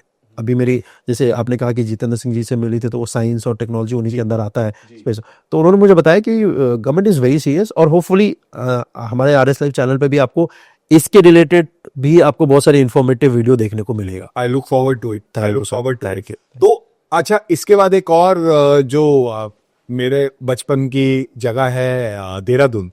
तो देहरादून वाले का आप मतलब ना, मेरे को तो लगता है यार कि थोड़ा सा मैं लेट हो गया राजन भाई. मतलब मसूरी वसूरी में कहीं प्लॉट ले रहा था 2-4 साल पहले, अब तो सुना वहां पर भी बहुत रेट बढ़ गए हैं. हाँ, मैंने जब स्टार्ट किया था देहरादून को कवर करना, मैं आपको बताता हूँ, वो भी मैं पहला यूट्यूबर था जिसने उसके वीडियो दिखाया था. और उस रीजन में, जैसे आप गणेशपुर क्रॉस कर जाते हैं, जब वो जंगल वाला एरिया स्टार्ट हो जाता है, तो एक जगह पे वहाँ पे पिलर का काम चल रहा था. लगे यार, मैंने सुना तो है कि दिल्ली देहरादून एक्सप्रेस पे जाना है, लेकिन पता नहीं कब स्टार्ट होगा. तो एक ही पिलर, वो रिवर वाला जो बेल्ट है ना, जिसके ऊपर आप देखते हो जो, तो उस वाले बेल्ट पे वहाँ पे काम चल रहा था. एंड उस समय उस एरिया में आपको पता है नेटवर्क नहीं आता, अभी भी इनफैक्ट नहीं आता, वो 4-5 साल पहले भी नहीं आता था. तो मैंने अपनी फैमिली को बोला, हम लोग घूम के आ रहे थे मसूरी से, मैंने कहा एक बार रुकते हैं और मैं वीडियो बना के आता हूँ. सो वीडियो बनाने के चक्कर में हुआ क्या कि मैं बहुत अंदर तक चला गया, और फोन तो लग नहीं रहा था. तो दे वर लाइक यार, ये वो लोग परेशान हो रहे थे. बट फिर मैंने कहा कि यार ये चीज़ ना गेम चेंज कर देगी. एंड अगर आप देखेंगे तो जितने भी देहरादून के मैंने वीडियो डाले हैं, ऑल वीडियो वेंट वायरल. चाहे वो रील हो या स्टोरी हो या कुछ भी हो, वायरल. बिकॉज हम और आप NCR वाले लोग ने देहरादून और मसूरी को इतना घूमा है जैसे हर किसी का नेक्स्ट होम हो या घर हो. तो इसलिए उस रीजन में ये डेवलपमेंट होना तो बहुत अच्छी बात थी. प्लस उसने गवर्नमेंट में एक और काम किया कि चलो रिवर बेल्ट के ऊपर बना देते हैं कि ज़्यादा पेड़ नहीं काटना पड़े, है ना, पहाड़ों को नहीं डिमोलिश करना पड़े, ये सब. तो वो भी एक अच्छा रीज़न था. कमिंग टू योर सवाल कि क्या मुझे इन्वेस्टमेंट करना चाहिए था, बिल्कुल करना चाहिए था. क्योंकि उस समय जब मैं जा रहा था उसके प्राइस में और आज के प्राइस में, इतना तो मैंने भी एक्सपेक्ट नहीं किया था. आई हैड नेवर इमेजिन कि वहाँ पे कोई लग्जरी फ्लैट आके बेचेगा. अभी आप देखते हो ना, ब्रांड में 3-3 को, मतलब उस समय तो प्राइस शायद दिल्ली में आपको गुड़गांव में मिल जाता, वो जो आपको 3 करोड़ में आपको बोला जा रहा है. और लोग, क्योंकि आपको connectivity is the key, everything, connectivity is the key to open any market और एनीवन. क्योंकि देखो क्या होता है कि जब इंफ्रास्ट्रक्चर बनता है, जब सब कुछ बन जाता है ना सर, प्लेयर तो बैठे हैं, डेवलपर तो बैठे हैं, उनको तो पता है कि इंफ्रास्ट्रक्चर बना है, और जिसने ये पूरा एक्सपीरियंस कर रखा है वो उस मार्केट में एंटर करने से बिल्कुल नहीं डरता है. इनफैक्ट मैं डेवलपर की अगर आपको बात बताऊं तो, क्योंकि ये सिटी भी जहां पे हम गुड़गांव बैठे हैं, जिस जगह पे बैठे हैं, ये भी कुछ साल पहले तक डेवलप नहीं थी. लेकिन आज because of the infrastructure, the future, the master plan जो कि लोग डेवलप करते हैं, डेवलपर आए, उन्होंने डेवलप किया और आज फिर ये डेवलप्ड है. सिमिलरली जितने भी सिटी आप देख रहे हो ना, उसमें भी सेम ही होने वाला है कि इंफ्रास्ट्रक्चर अगर बन रहा है. पहले की ये होता था ना कि यार पता नहीं रोड बनेगा तो इन्वेस्ट कर लूंगा. अब वो डेवलपर नहीं करता, उसको पता है ये रोड बन जाएगा, हो सकता है 1 साल 1.5 साल डिले होगा, लेकिन बनेगा जरूर. लेकिन हमारे आपके जैसे लोग थे ना, इंटर लेट करते हैं, अच्छा यहाँ भी था यार, चूक गए. तो वही हो. आपको क्या लगता है कि मतलब इसका ऑलरेडी मैं देखता हूँ जमुना पार में जाता हूँ अपनी सिस्टर के घर, तो वहां पे बोर्ड तो ऑलरेडी लगे हुए हैं। कब आप हम इसका एक्सपेक्ट करें यार ऑपरेशन होना है? ये सवाल तो मेरा भी है, ये तो मैं भी NHAI से पूछता रहता हूँ कि सर ये ओपन कब होगा, ये दिल्ली देहरादून एक्सप्रेसवे का जो दिल्ली वाला पार्ट है ये कब ओपन होगा? क्योंकि ऑलमोस्ट मुझे नहीं पता एग्जैक्टली क्या रीजन है, वो नहीं कंप्लीट है, मतलब टिल ये जो अपनी गीता कॉलोनी या अक्षरधाम से या चलो गीता कॉलोनी से मैं आपको बोलता हूँ, वहां से लेकर के आपका जो ईस्टर्न पेरिफेरल एक्सप्रेसवे है जी जो बागपत है जी वहां तक तो पूरा रेडी है वो। अच्छा, वो तो ओपन हो जाना चाहिए था। बीच में मुझे लगा था कि बीच में पता चला था कि कहीं पे एक ब्रिज है जिसमें कुछ कोई प्रॉब्लम आई है जिसकी वजह से नहीं हुआ है। फिर आई थिंक एक न्यूज भी था कि जिसमें रैंप वाला हिस्से पे एक घर आ रहा है जो कि नहीं हटा है, तो उसे, लेकिन मुझे लगता है कि फिर भी वो स्टार्ट तो कर देना चाहिए था क्योंकि वो रैंप के हिस्से पे मतलब एक्सप्रेसवे का जो मेन एलिमेंट है उस पर तो कोई हडल नहीं है। और वहां तक देहरादून तक कुछ इट विल टेक टाइम क्योंकि जो 118 किलोमीटर का जो उत्तर प्रदेश का जो पार्ट है जो कि सहारनपुर और इन सबों को होके जा रहा है, तो that part will I think कि 2-3 साल लगेंगे आपको कनेक्ट होने में, क्योंकि 118 किलोमीटर का पार्ट है वो।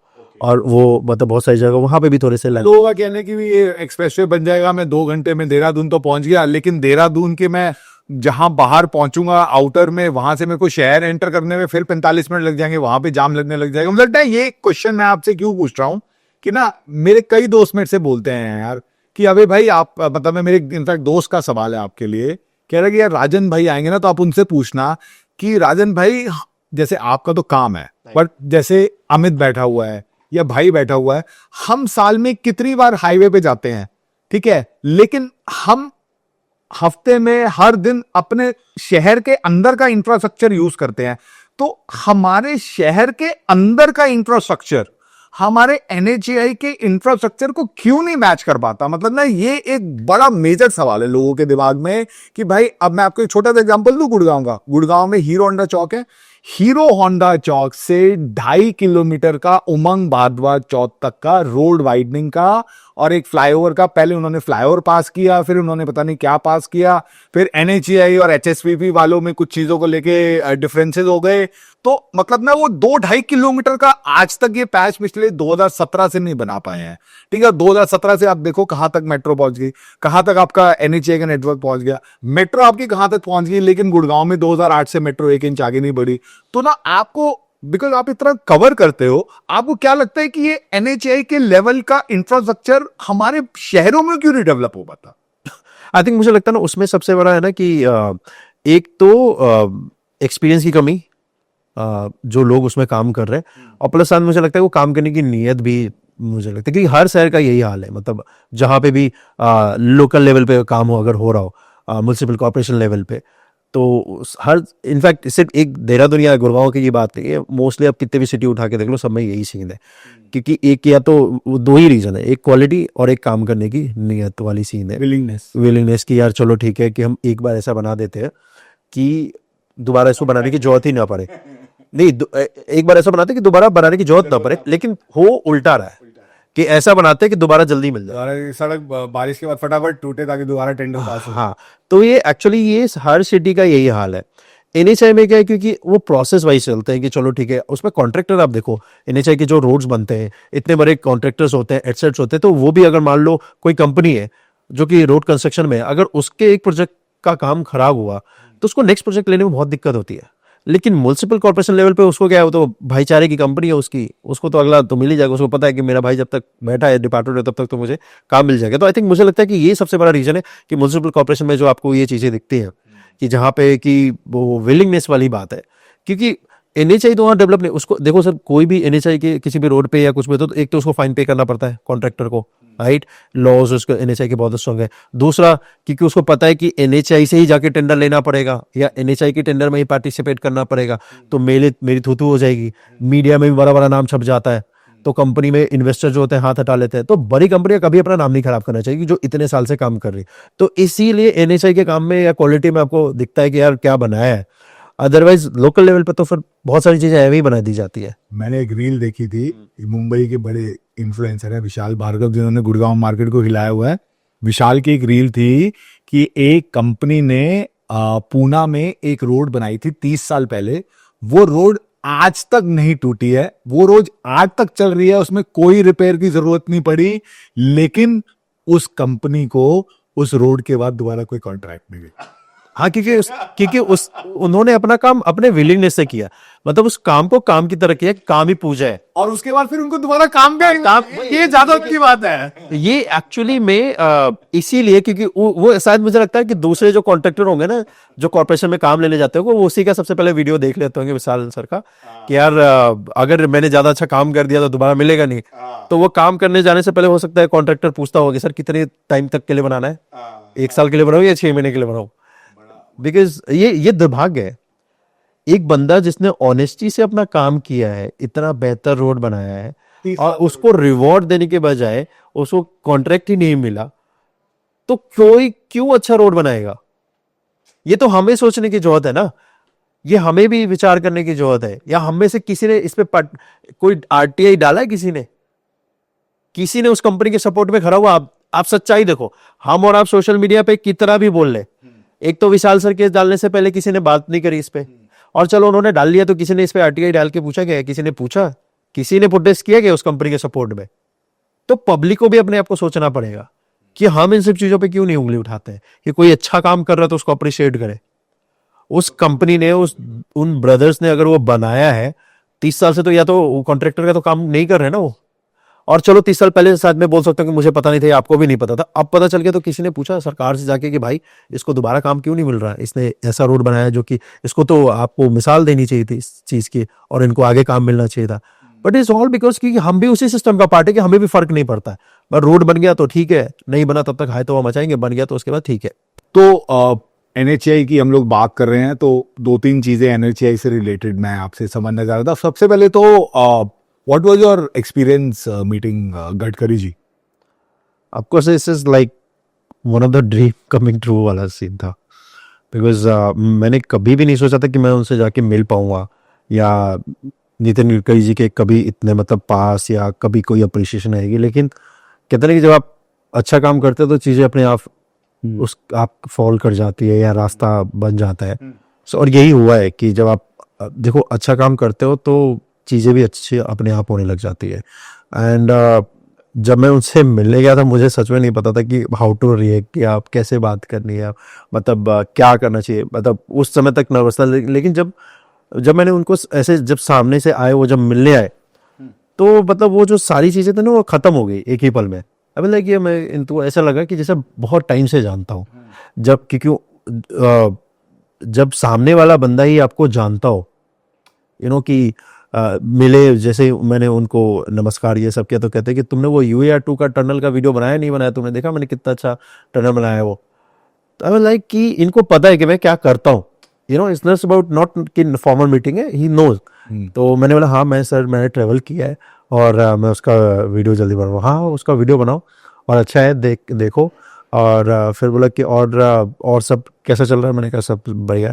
मैंने फिर उनको बोला भी कि सर एक जो झीला टनल बन रहा है उसको मुझे कवर करना। बोला हाँ नेक्स्ट ईयर करना, अभी तो थोड़ा बारिश हो रहा है, लेकिन अभी नेक्स्ट ईयर करते हैं उसको। तो क्योंकि जब आप पैशनेटेड हो और सामने वाला भी उतना ही पैशनेटेड हो, क्योंकि उनके पास जितने भी उनके विभाग के थ्रू काम चल रहा है ना, उसके रिलेटेड जो भी आप बोलोगे या पूछोगे उनको सब पता है। इट्स नॉट अबाउट, तो जब आप उस लेवल के लीडर के साथ मिलते हो, वैसे पर्सनालिटी के साथ मिलते हो जिनको हाँ वो क्या कर रहे हो उसके बारे में पता हो, तो हमेशा आपको अच्छा लगता है। और इसीलिए मतलब मैं जो बोल रहा था कि जितने फेयर थे, जितने सब कुछ था ना, तो जैसे उनसे मिला ना वो सब खत्म हो गए, कि मैं वो सारी चीजें खुद बोल दिया जो मुझे बोलना था, जैसे हम और आप बात कर रहे हैं। और फिर मतलब मेरे दिमाग से सेकंडों से गायब हुआ था कि मैं रोड मिनिस्टर से मिल रहा हूँ या ऐसा कर रहा हूँ। मतलब it's just like we having a normal conversation कि सर ऐसे है या ये है वो है। तो ये बहुत बड़ा मोमेंट था सर, ट्रस्ट मी। आपको क्या लगता है कि NHAI आज की डेट में, लोग बोलते हैं रोज का कितना 60 किलोमीटर 80 किलोमीटर इंडिया में बना रहा है, 32 किलोमीटर रोज का बना रहा है, तो मतलब कैसे आप मतलब ना NHAI की ओवरऑल पिछले 10 साल की परफॉर्मेंस को देखते हैं, और कौन कौन से आपको लगता है, जैसे फॉर एग्जांपल चेनाब वाला जो प्रोजेक्ट था वो तो अपने आप में बहुत बड़ा चैलेंजिंग प्रोजेक्ट था ही था, कौन कौन से लैंडमार्क प्रोजेक्ट आप देखते हैं NHAI के जो डिफिकल्ट थे, या जो ऐसी जगह में इन्होंने ऐसी बढ़िया रोड बनाई जैसा हमने इमेजिन नहीं किया था? 2-3 आप NHAI के इतने सालों से आप देख रहे हैं। जैसे आप एग्जांपल के लिए पूछते हैं तो जैसे दिल्ली में एक्सप्रेस पे आप ट्रेवल करके देखिए, क्या एक्सप्रेसवे है, या फिर अगर आपको सबसे ऊपर तो आपको हमेशा रहेगा जो कि दिल्ली मुंबई एक्सप्रेसवे है। ऑफ कोर्स उसके बाद तो भी आऊंगा मैं। उसके बाद जब आप ट्रेवल करते हैं, एक बैंगलोर से मैसूर एक्सप्रेसवे जो जी। बना था, वो भी एक बहुत आइकॉन, वो मैंने नहीं देखा है अभी वो। उसमें मैं ट्रेवल किया था, मैंने उसको भी कवर किया है, तो वो भी एक बहुत बड़ा इम्पोर्टेंट है। फिर अगर आप इनफैक्ट अगर आप ट्रेवल करेंगे इस वाले रीजन पे, जो पहाड़ी रीजन है खासकर, क्योंकि वहाँ पर ट्रेन भी अलग है, उस जगह पे डेवलपमेंट करना, क्योंकि आज जैसे आप जाते हैं कभी शिमला जाते हैं तो बहुत सारे ब्रिजेस जो उसमें ऐड ऑन हुए, जिसकी वजह से टाइम ट्रेवल आपका कम हो जाता है। तो ये सारी चीज़ें जो बनी है ना, ये बहुत बड़ा गेम चेंजिंग है। और देखिए अभी भी ना, जब ये नितिन गडकरी साहब ने जब स्टार्ट किया था, या जो ये जो नई सरकार जब से आई है और जब से जो रोड इंफ्रास्ट्रक्चर पे जितना काम हुआ है, ये इस देश की जरूरत थी सर, क्योंकि आप इंफ्रास्ट्रक्चर जब तक नहीं बनाओगे ना, आप जिस मुकाम पे इस देश को लेके जाना चाहते हो वो नहीं कर सकते हैं, पॉसिबल नहीं हो सकता बिना इंफ्रास्ट्रक्चर के। क्योंकि जब तक आप लॉजिस्टिक बेहतर नहीं करेंगे, आप इन्वेस्टमेंट नहीं ला सकते हैं, आप इन्वेस्टर को नहीं बता सकते हैं। सिमिलरली जैसे आप रियल एस्टेट में जाते हो तो आप क्या बताते हो कि इसका फीचर्स क्या है, कितना रिटर्न देगा, वो सबसे लास्ट में आप बताते हो, लेकिन बताते हो ना सर ये फीचर्स है आपका, कि इसमें ये फैसिलिटी आपको मिलेगी। सिमिलरली इस देश में आपको फैसिलिटी तो प्रोवाइड करनी पड़ेगी ना इन्वेस्टर को लाने के लिए, जी। वही एक इंफ्रास्ट्रक्चर करता है। तो ये जितने भी इंफ्रास्ट्रक्चर बने हैं, ये इस देश की जरूरत है। इतना बड़ा एरिया है आपका, इतनी बड़ी पॉपुलेशन है, इनको एक्सेस देना, ये तो इनका राइट्स भी तो है सर, कि किसी को नहीं तो पता चले कि बंदा घंटों घंटों एम्बुलेंस में फंसा हुआ है, खराब रोड है, गड्ढे हैं, बारिश के टाइम में पहले लोगों की मौत हो जाती थी, हॉस्पिटल नहीं पहुंच पाते थे, राइट। किसान का माल रास्ते में ही खराब हो गया, मंडी पहुंचने से पहले किसान को पैसा मिला नहीं। तो एक इंफ्रास्ट्रक्चर सबको इम्पैक्ट करता है। बिजनेसमैन का सामान रास्ते में रुका हुआ है क्योंकि रोड जाम है, मानसून का सीजन है तो नहीं जाए। लेकिन अब क्योंकि सबके लिए एक इकोसिस्टम ऐसा बन गया, नेटवर्क बन चुका है, इंफ्रास्ट्रक्चर बन चुका है कि सामान पहुंच रहा है। तो आप देखो ना, दिल्ली मुंबई एक्सप्रेसवे का पार्ट चाहे सवाई माधोपुर तक या दौसा तक पहुंच गया। दौसा से सुबह फ्रेश मंडी में आपकी सब्जी आती है अब, जी राइट, इस दिल्ली मुंबई एक्सप्रेसवे की वजह से जी। आपकी फ्रेश वेजिटेबल्स राजस्थान से अब दिल्ली आता है, रेड कॉरिडोर जो बना है, डीएफसी का जो पूरा बना है, आप देखिए 100 किलोमीटर की स्पीड से डबल डेकर ट्रेन गुजर रही हो, तो कितना बड़ा एक आप देखोगे रेवेन्यू में कितना बड़ा ये जब, और ये पैसा एंड यूजर तक या एंड जो पर्सन है उन तक पहुंच रहा है। क्योंकि पहले जो व्यापारी था या जो किसान था, वो मजबूर था कि दौसा के मार्केट में अपना सब्जी बेचे, आज वो दिल्ली और हरियाणा के मार्केट में बेच सकता है, उसके पास व्हीकल तो है ही, क्योंकि रास्ता आसान हो चुका है यहाँ तक पहुंचने का। पहले तो वो दौसा से लाता तो शाम हो जाता उसको सब्जी लाते तक, रास्ते में सब्जी खराब हो जाती। अभी तो वो 4 बजे निकलेगा तो 6-7 बजे तक मंडी में पहुंच जाएगा वो। मैं भी आपसे ऑफ कैमरा बात कर रहा था कि मैं लास्ट ईयर फैमिली के साथ रणथंबोर गया था। मेरे को नेशनल पार्क्स जाना बहुत पसंद है, तो हम लोगों ने 340 किलोमीटर का रास्ता यहाँ से गुड़गांव से वहाँ का हमने 3.5 घंटे में कवर कर लिया। जबकि मेरे साथ फैमिली थी, छोटा बच्चा था, तो मैं बहुत तेज भी चला नहीं जा रहा था। और मतलब मेरे को याद है फर्स्ट टाइम जो मेरे को एक ब्रेथ टेकिंग एक्सपीरियंस हुआ था जब मैं दिल्ली पूना हाईवे पे मैंने ड्राइव किया था, बॉम्बे पूना हाईवे पे, और वैसा ही मेरे को लगा कि यार जो तो और नया, उससे और अपग्रेडेड। तो ये दिल्ली मुंबई एक्सप्रेसवे तो यार गेम चेंजर होने वाला। मतलब क्योंकि बहुत कम लोग हैं जिसने, क्योंकि मैं इंफ्रा कवर करता हूँ तो मैंने इसके पूरे ट्रेन को देखा है। हाँ। क्योंकि एमपी में आपको थोड़ा अलग ये दिखेगा, once you enter into Gujarat तो थोड़ा अलग मिलेगा, महाराष्ट्र में थोड़ा अलग मिलेगा। So coming to the Maharashtra वाला सेक्शन, जहाँ पे वहाँ पहाड़ ऊंचे आपको मिलेंगे, राइट, उसके बीच से एक एक्सप्रेसवे निकल रहा है पूरी ग्रीनरी। फिर आप जब गुजरात वाले हिस्से में मिलेंगे तो आपको वहाँ पे थोड़े रिवर्स बेल्ट और मिड बेल्ट, क्योंकि सूरत वाला और ये सब वाले, तो वहाँ पे थोड़े पहाड़ वाले रीजन आपको कम मिलेंगे। Now once you enter into MP, तो एमपी में आपको वो अलग पहाड़ मिलेंगे, उतने ऊंचे ग्रीन तो नहीं मिलेंगे, बट वो आपको रेड मिट्टी वाले जो पहाड़ है तो हाँ, तो वो ट्रेन आपको अलग। फिर आप राजस्थान में आएंगे तो यहाँ पे भी अलग ट्रेन, और फिर आप हरियाणा। तो ये पूरा एक एक्सप्रेस पे आपको, जैसे आपने बोला नेचर से मुझे प्यार, तो इस एक एक्सप्रेस वे से ट्रेवल करने में दिल्ली से मुंबई के बीच में जो ट्रैवलर है ना, उसको मतलब सच में बोलो तो पैसा वसूल हो जाएगा। क्योंकि जो सीनरी या जो ड्राइव एक्सपीरियंस आपको मिलेगा ना, मैं वो अभी तक वेट कर रहा हूँ यार बहुत बेसब्री से कि मैं दिल्ली, मैं मुंबई भी बहुत साल रहा हूँ, मानो माय फेवरेट सिटी। कब ड्राइव कर पाएंगे आपको लग रहा है हम इस पे? मुझे लगता है कि दिल्ली मुंबई एक्सप्रेसवे का जो पार्ट है ना 27 तक कंप्लीट हो जाना चाहिए, 27 तक पूरा ऑपरेशनल ऑपरेशनल हो जाना चाहिए। चलो आई होप सो। तो एनएचए का एक बात रह गई थी, डेफिनेटली उन्होंने बहुत अच्छा किया है, बट एक क्रिटिसिज्म आता है एनएचआई को लेके कि भाई पिछले साल तक 3,35,173 करोड़ रुपए का डेट था एनएचआई का। अब उन्होंने शायद 30% उसको काटा है, अब बताते हैं कि वो फिगर आ गई है 2,45,000 करोड़ के आसपास। तो ये जो एलिगेशन लगते हैं कि जी नितिन गडकरी जी ने ऐसे रोड बना दी ये पेंसिल से कि ये रोड लेनी है, यहीं पे बननी है, तो लैंड के जो प्रिवेलिंग रेट्स है उससे 2-3 गुना ज्यादा पैसे देके भी लैंड एक्वायर होती है। तो ये जो मतलब डेवलपमेंट के लिए जितना डेट इस मतलब ना इंस्टीट्यूशन के ऊपर है, आपको लगता है कि जो इंफ्रास्ट्रक्चर से ओवरऑल, जब जैसे आपने बोला डोसा वाला यहाँ पे बिजनेस कर पाएगा और टोल से भी कलेक्शन होगा और अलोंग द वे और भी इकोनॉमिक एक्टिविटीज होंगी, तो ये एनएचआई के डेट को कैसे देखते हैं आप? देखो मैं आपको बताता हूँ कि अभी क्या है कि एनएचआई को अभी इन्वेस्टमेंट कर रहा है कंस्ट्रक्शन के ऊपर। ये जो डेट है ये पूरा अनुमान है कि 2040 तक ये खत्म हो जाएगा। ओके, जो एनएचआई के ऊपर है, ओके, क्योंकि अभी अब आप इस फेज में हो जहां पे आपको कंस्ट्रक्ट करना है। रही बात आप कह रहे हैं कि जो लैंड एक्विजिशन का जो पैसा दिया जा रहा है, देखो लैंड एक्विजिशन करने का ना अपने देश का बहुत स्ट्रॉन्ग लॉ है। लैंड एक्विजिशन में एनएचआई का कोई रोल नहीं होता है। Okay, that is a role of state government. Okay, state government उसको एक्वायर करती है, स्टेट गवर्नमेंट उसका रेट डिसाइड करती है। एनएचआई वो फंड जरूर रिलीज करती है, बट एनएचआई का उसमें लोकल एडमिनिस्ट्रेशन जब तक हैंडओवर नहीं देगा, ओके, तब तक वो एनएचआई की प्रॉपर्टी नहीं होती है। ओके, इसी वजह से अगर आप देखेंगे जैसे कई जगह एक्सप्रेसवे पे आप देखते हैं ना कि लैंड एक्विजिशन नहीं हुआ है, सो बिकॉज क्योंकि ब्लॉक्स उनके अंदर नहीं आते, उनके अंदर जिला नहीं आता, उनके अंदर राज्य नहीं आता, उनके अंदर खाता खतियान जिसको बोलते हैं आप नंबर्स, वो सब नहीं आता, खसरा नंबर नहीं आता। तो वो एनएचआई का कोई विभाग है ही नहीं। वो कौन करेगा? वो लोकल जो विभाग है, जो हर स्टेट के पास अपना ये होता है। तो ये स्टेट का इन्वॉल्वमेंट वहां पे होता है लैंड एक्विजिशन, वही डिसाइड करता है कि क्या रेट चल रहा है।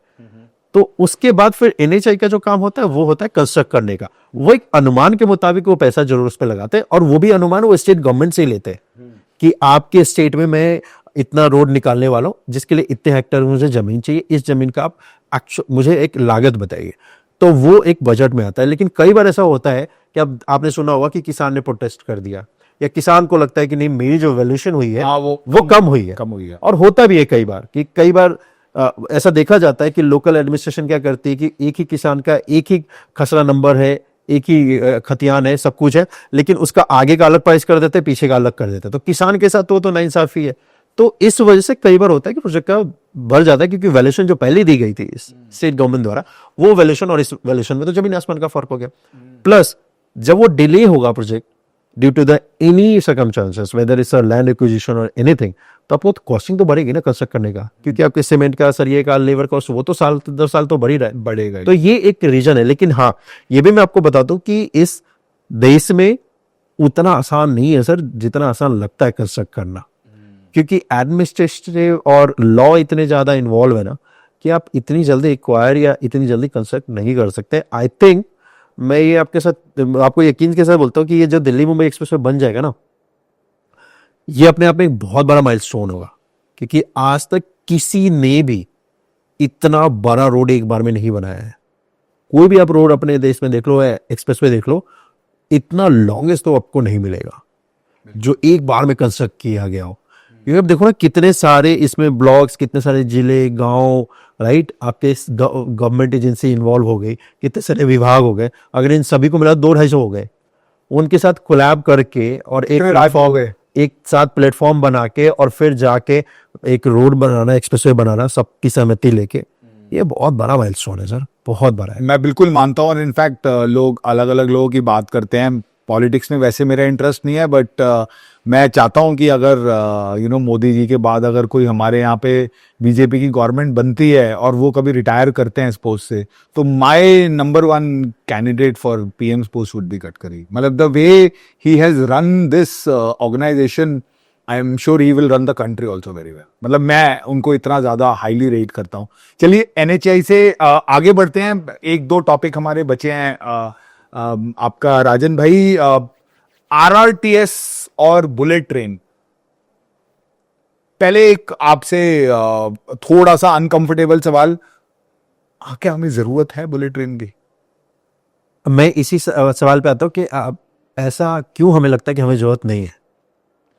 वो पैसा और डेवलपमेंट स्कीम्स में यूज हो सकता है। मैं एक जस्ट आर्गुमेंट से बोल मैं आप ये जो पर्सपेक्टिव ये पर्सपेक्टिव कई बार हमारे देश में आता भी है, लेकिन मैं उससे यही पूछना चाहता हूँ, जो लोग ये कहते हैं कि बुलेट ट्रेन की क्या हमें जरूरत है या क्या हम अफोर्ड कर सकते हैं, तो इस हिसाब से जब 2002 में जब पहली मेट्रो चली थी तो क्या उस समय हमारे पास जरूरत थी उसकी?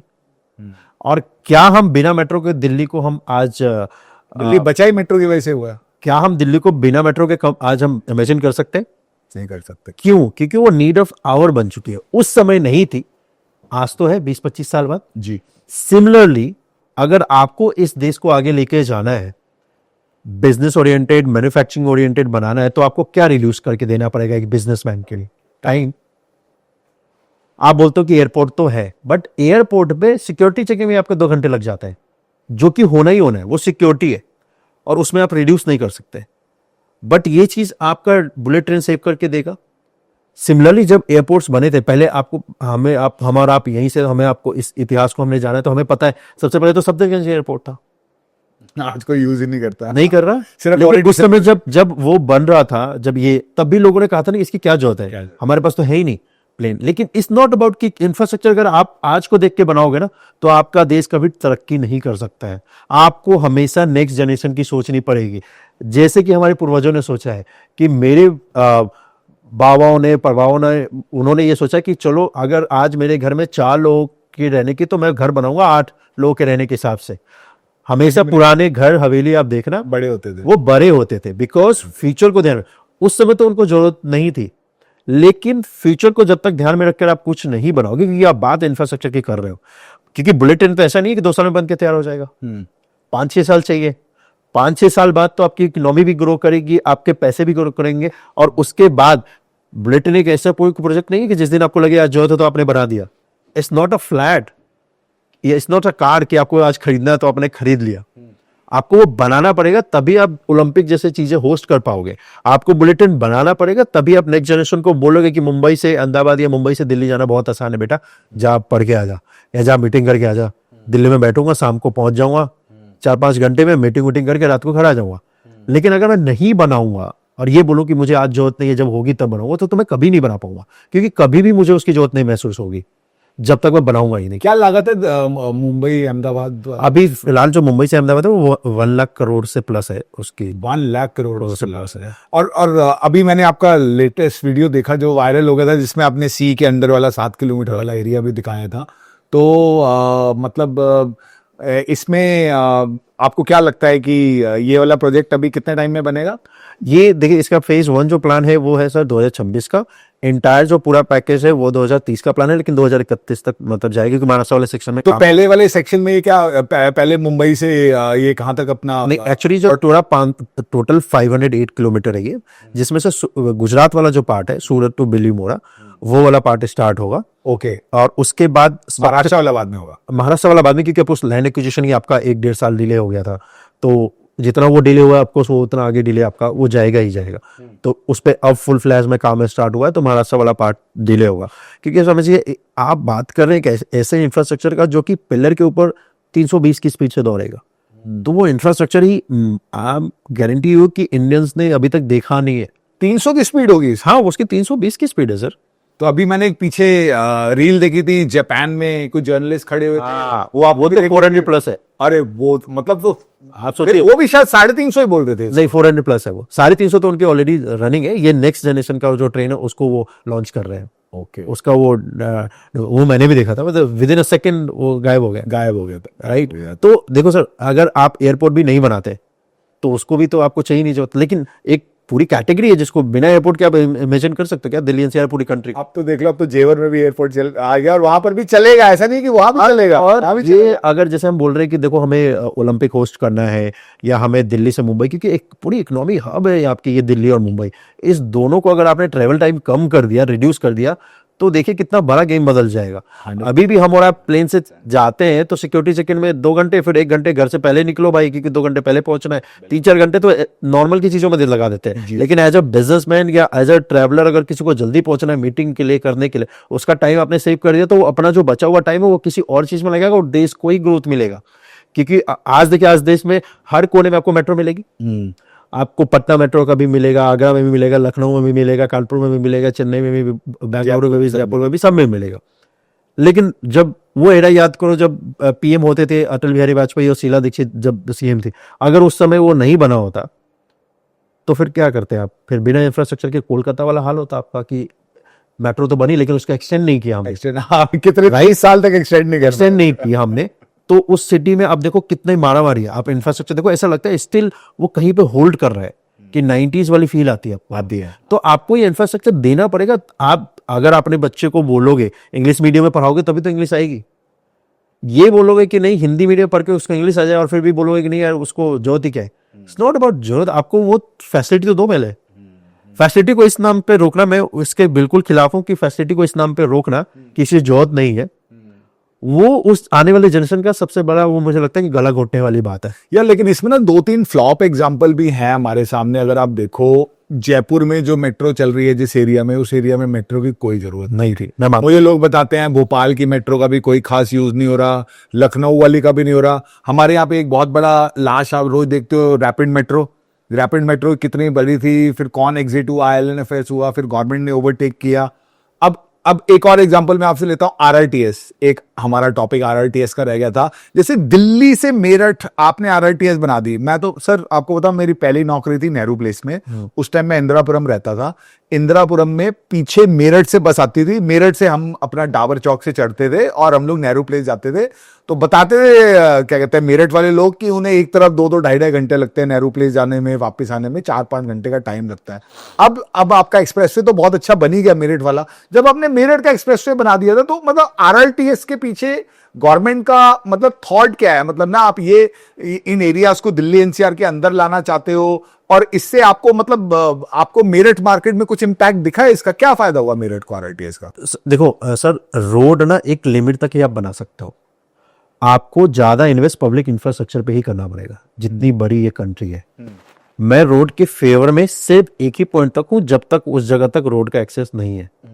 रोड एक बार अगर आपने बेहतर बना दिया तो नेक्स्ट फेज में आपको पब्लिक इंफ्रास्ट्रक्चर पे ही आना पड़ेगा। टेक एग्जांपल, जैसे कि गुड़गांव में 2010 के बाद कोई पब्लिक इंफ्रास्ट्रक्चर पे काम नहीं हुआ। दैट इज व्हाई गुड़गांव का इतना क्रिटिसाइज किया जा रहा है, बिकॉज क्योंकि पब्लिक इंफ्रास्ट्रक्चर अगर नहीं होगा, when you force people to travel by car, तो वो फिर ट्रैफिक जाम और ये स्लो डाउन लगेगा ही लगेगा, होगा। Similarly what the UP government is dead कि उन्होंने बहुत स्मार्टली इसको अडॉप्ट किया कि हम मेट्रो और RRTS सेम टाइम पे चला देते हैं, क्योंकि not everybody own car in Meerut right now, but when you give a access कि भाई तुम्हें फास्ट ट्रेवल ट्रांसपोर्ट मोड में दे रहा हूं जिससे आप जाओ दिल्ली काम करो और आओ, तो एक तो सबसे पहला आपने काम किया कि दिल्ली पे जो लोड बढ़ रहा था उसको आपने कम कर दिया। सो RRTS अगर बना है तो सबसे पहली बात तो आपने RRTS के 2 बेनिफिट हुए हैं, मैं आपको बताता हूँ। एक तो जो लोगों को फोर्सफुली आना पड़ता था बाई कार क्योंकि ऑप्शन नहीं था, जॉब करने मोस्टली लोग दिल्ली तो आते ही मेरठ से ही, तो एक वो कम हो गया। दूसरा, जिनके पास कार नहीं था, जो मजबूरन रेंट पे रहते थे, राइट, वो अब वो अपने घर पे रह सकते हैं और वो ऑफिस काम करके सुबह शाम जा भी सकते हैं, और वो भी एक अच्छे मॉडर्न ट्रांसपोर्ट फैसिलिटी के साथ AC के अंदर आराम से बैठ के जाएंगे, ट्रेवल करेंगे, बैठते हुए गाने सुनते हुए नेटफ्लिक्स देखते हुए, भाई मेरे तक पहुंच गया। कितना टाइम लगता है साहिबाबाद से अभी जो इनफैक्ट अभी तो न्यू अशोक नगर से स्टार्ट हो गया है। न्यू अशोक नगर से लेकर के आप पूरा मेरठ साउथ जहां तक एंड टू एंड है, हाँ। आप यकीन मानो आप 35 मिनट से पहुंचते हो आप, और पूरा एंड टू एंड सराय काले खां से लेके एंड में बोल रहा हूँ बेगमपुर 55 मिनट्स। क्या आप गाड़ी से जा सकते हो? नहीं जा सकते। ऑफिस के टाइम पे आप एक्सप्रेस पे होने के बावजूद भी सराय काले खां से आप बेगमपुर नहीं जा सकते 55 मिनट्स नहीं जा सकते। और प्लस आप एक गाड़ी में कितने 4 लोग बिठा लोगे? आप एक ट्रेन की बात कर रहे हो, जो ट्रेन 500-600 लोगों को लेके जा सकती है जी। तो ये बेनिफिट होता है सर पब्लिक इंफ्रास्ट्रक्चर का। एंड प्लस आपका एक सवाल था कि क्या इसको मेरठ को इसका फायदा मिला है? बिल्कुल मिला है। आप मेरठ जो पहले देखते थे RRTS को और आप देखिए, आपको जमीन आसमान का फर्क मिलेगा। सबसे पहला फर्क मैं आपको बता देता हूँ, जो ओल्ड मेरठ रोड है, जो आप याद होगा हम और आप जो हरिद्वार जाया करते थे बिफोर एक्सप्रेसवे बनने से पहले, पुराने वाले हाँ। आप उस पर देखिए ट्रैफिक का लोड बिल्कुल नहीं है, ना के बराबर है। अदरवाइज 24 घंटे रहता था, क्योंकि अब तो 2 रोड हो गए ना, एक तो दूसरा वहां पे जो रियल एस्टेट में जो उछाला है कि अदरवाइज अगर ये नहीं होता तो वहां पे कोई टाउनशिप तो ना बनता। अब वहां पे टाउनशिप बन रहा है, सरकार भी बना रही है, नया नया बस अड्डा आ रहा है अभी वहां पे मेरठ में। और इम्पैक्ट अगर किसी भी इंफ्रास्ट्रक्चर का आपको देखना है ना, तो इमीडिएट मत देखिए, आप 2-3 साल बाद कंपेयर करो उसको सर, फिर आपको पता चलेगा। क्योंकि तो अभी क्या है, अभी तो होटल्स बन रहे हैं, अभी नए कॉलेजेस बन रहे हैं, यूनिवर्सिटी बन रही है, और अभी पूरा ऑपरेशन नहीं, मैं बोलता हूँ कि ऑपरेशन होने के 2 साल बाद आप जज करो, किसी जगह को आप जज करना है, तब आपको उसका एक्चुअल इंपैक्ट दिखेगा। कितने और RRTS हमने प्लान किए हैं? एक मैं अलवर के बारे में जानता हूँ, एक मैं पानीपत के बारे में। हमने फेज वन में 3 टोटल प्लान किए थे, एक दिल्ली से मेरठ, दिल्ली से पानीपत और दिल्ली से अलवर। तो बाकी दोनों का क्या कुछ बाकी दोनों का ये अपडेट है, मैं आपके चैनल के माध्यम से बता देता हूँ कि दोनों का अपडेट ये है कि गुड न्यूज जल्दी उस पर मिलने वाला है। और जब भी काम स्टार्ट होगा, जो मेरी इंफॉर्मेशन है, जो मुझे पता चला है, जो मेरे फ्रेंड से, क्योंकि अच्छे खासे हैं बारे, तो उन्होंने मुझे बोला है कि दोनों लाइन पे सेम टाइम में ही काम स्टार्ट होगा। Okay, both the line, Delhi to Panipat जो करनाल तक जाएगी, और दिल्ली से गुड़गांव होते हुए जो अलवर तक, इन दोनों पे सेम टाइम पे काम स्टार्ट होगा। और इनफैक्ट गुड़गांव वाले पार्ट पे बेस्ट पार्ट ये है कि मैं आपको बता दूं कि गुड़गांव वाला पार्ट जो है, ये टिल अलवर तक का जो है, ये जल्दी रेडी हो जाएगा कंपेयर टू पानीपत और करनाल के। अच्छा, क्योंकि जो प्री कंस्ट्रक्शन काम जो होता है, वो मैं आपको ऑडियंस को बता देता हूँ कि जो अगर कंस्ट्रक्शन से उनको पता होगा, जो कंस्ट्रक्शन फील्ड से नहीं है, क्योंकि प्री कंस्ट्रक्शन का काम उसको बोलते हैं कि जब कंस्ट्रक्शन स्टार्ट होता है तो उसके अलाइनमेंट में बहुत सारी चीजें जो बीच में आती है, उनको शिफ्ट करने का काम भी होता है, जो उस एजेंसी को, कंस्ट्रक्शन कंपनी को करना पड़ता है। ओके, ये काम अच्छी बात है कि इस पूरे रूट पे हो रखा है पहले ही। दैट इज वाई, अगर आपने देखा होगा, आप कभी राजीव चौक से आते हो तो आपने देखा होगा हाई एक्सटेंशन टावर था, ट्रांसमिशन लाइन, उसको शिफ्ट किया गया है, राइट, और फिर आपको कट मिला है, तो वो इसी का पार्ट है, क्योंकि यहाँ से RRTS की लाइन गुजर रही है। तो जितने भी गैस पाइपलाइन थे अंडरग्राउंड, जितने भी वाटर पाइपलाइन थे, जितने भी हाई एक्सटेंशन जो ट्रांसमिशन लाइन थे, या बिजली के खंभे हो, या कोई रोड शिफ्ट करना हो, ये सारी शिफ्टिंग हो रखी है इस अलाइनमेंट, पूरे अलाइनमेंट के रोड पे। राइट। तो जिस दिन कंस्ट्रक्शन काम हुआ स्टार्ट, कितना टाइम लगा था मेरठ वाला बनने में? तो और इसमें आपको क्या लगता है कितना टाइम लगेगा? मेरठ वाला 6 साल लगा था। हाँ। और उसमें कोविड भी था सर, और देश में पहली बार बनी थी ये लाइन। बिल्कुल। अब जो बनेगी, मुझे पूरा यकीन है कि 3 से 4 साल, 3 से 4 साल में बन जाएगा। ओके, अब आपके पास एक्सपीरियंस टीम भी है, अब आपके पास पूरा नॉलेज भी है, क्योंकि आपने उस पे जो ब्लास्टलेस ट्रैक जो डाला है, या ट्रैक प्लेट जो डाला है, वो पहली बार यूज किया गया था, तो उसकी फैक्ट्री भी पहली बार तैयार हुई, सब कुछ मैन्युफैक्चर, अभी तो फैक्ट्री अप एंड रनिंग है, अब आपको बन रही है, अब आपके पूरी एक्सपीरियंस की टीम है। नहीं तो उस पे जो टीमों ने काम किया, वो थे जो मेट्रो में जिन्होंने काम किया, लेकिन ये मेट्रो का अपग्रेडेड वर्जन है। तो जहां पे डिजाइन फाइनल करना कि ट्रेन कैसी बनेगी, ट्रेन की स्पीड कैसे होगी, सिग्नलिंग सिस्टम कैसा होगा, अभी तो सब कुछ तैयार है, सब कुछ सबके पास एक्सपीरियंस है।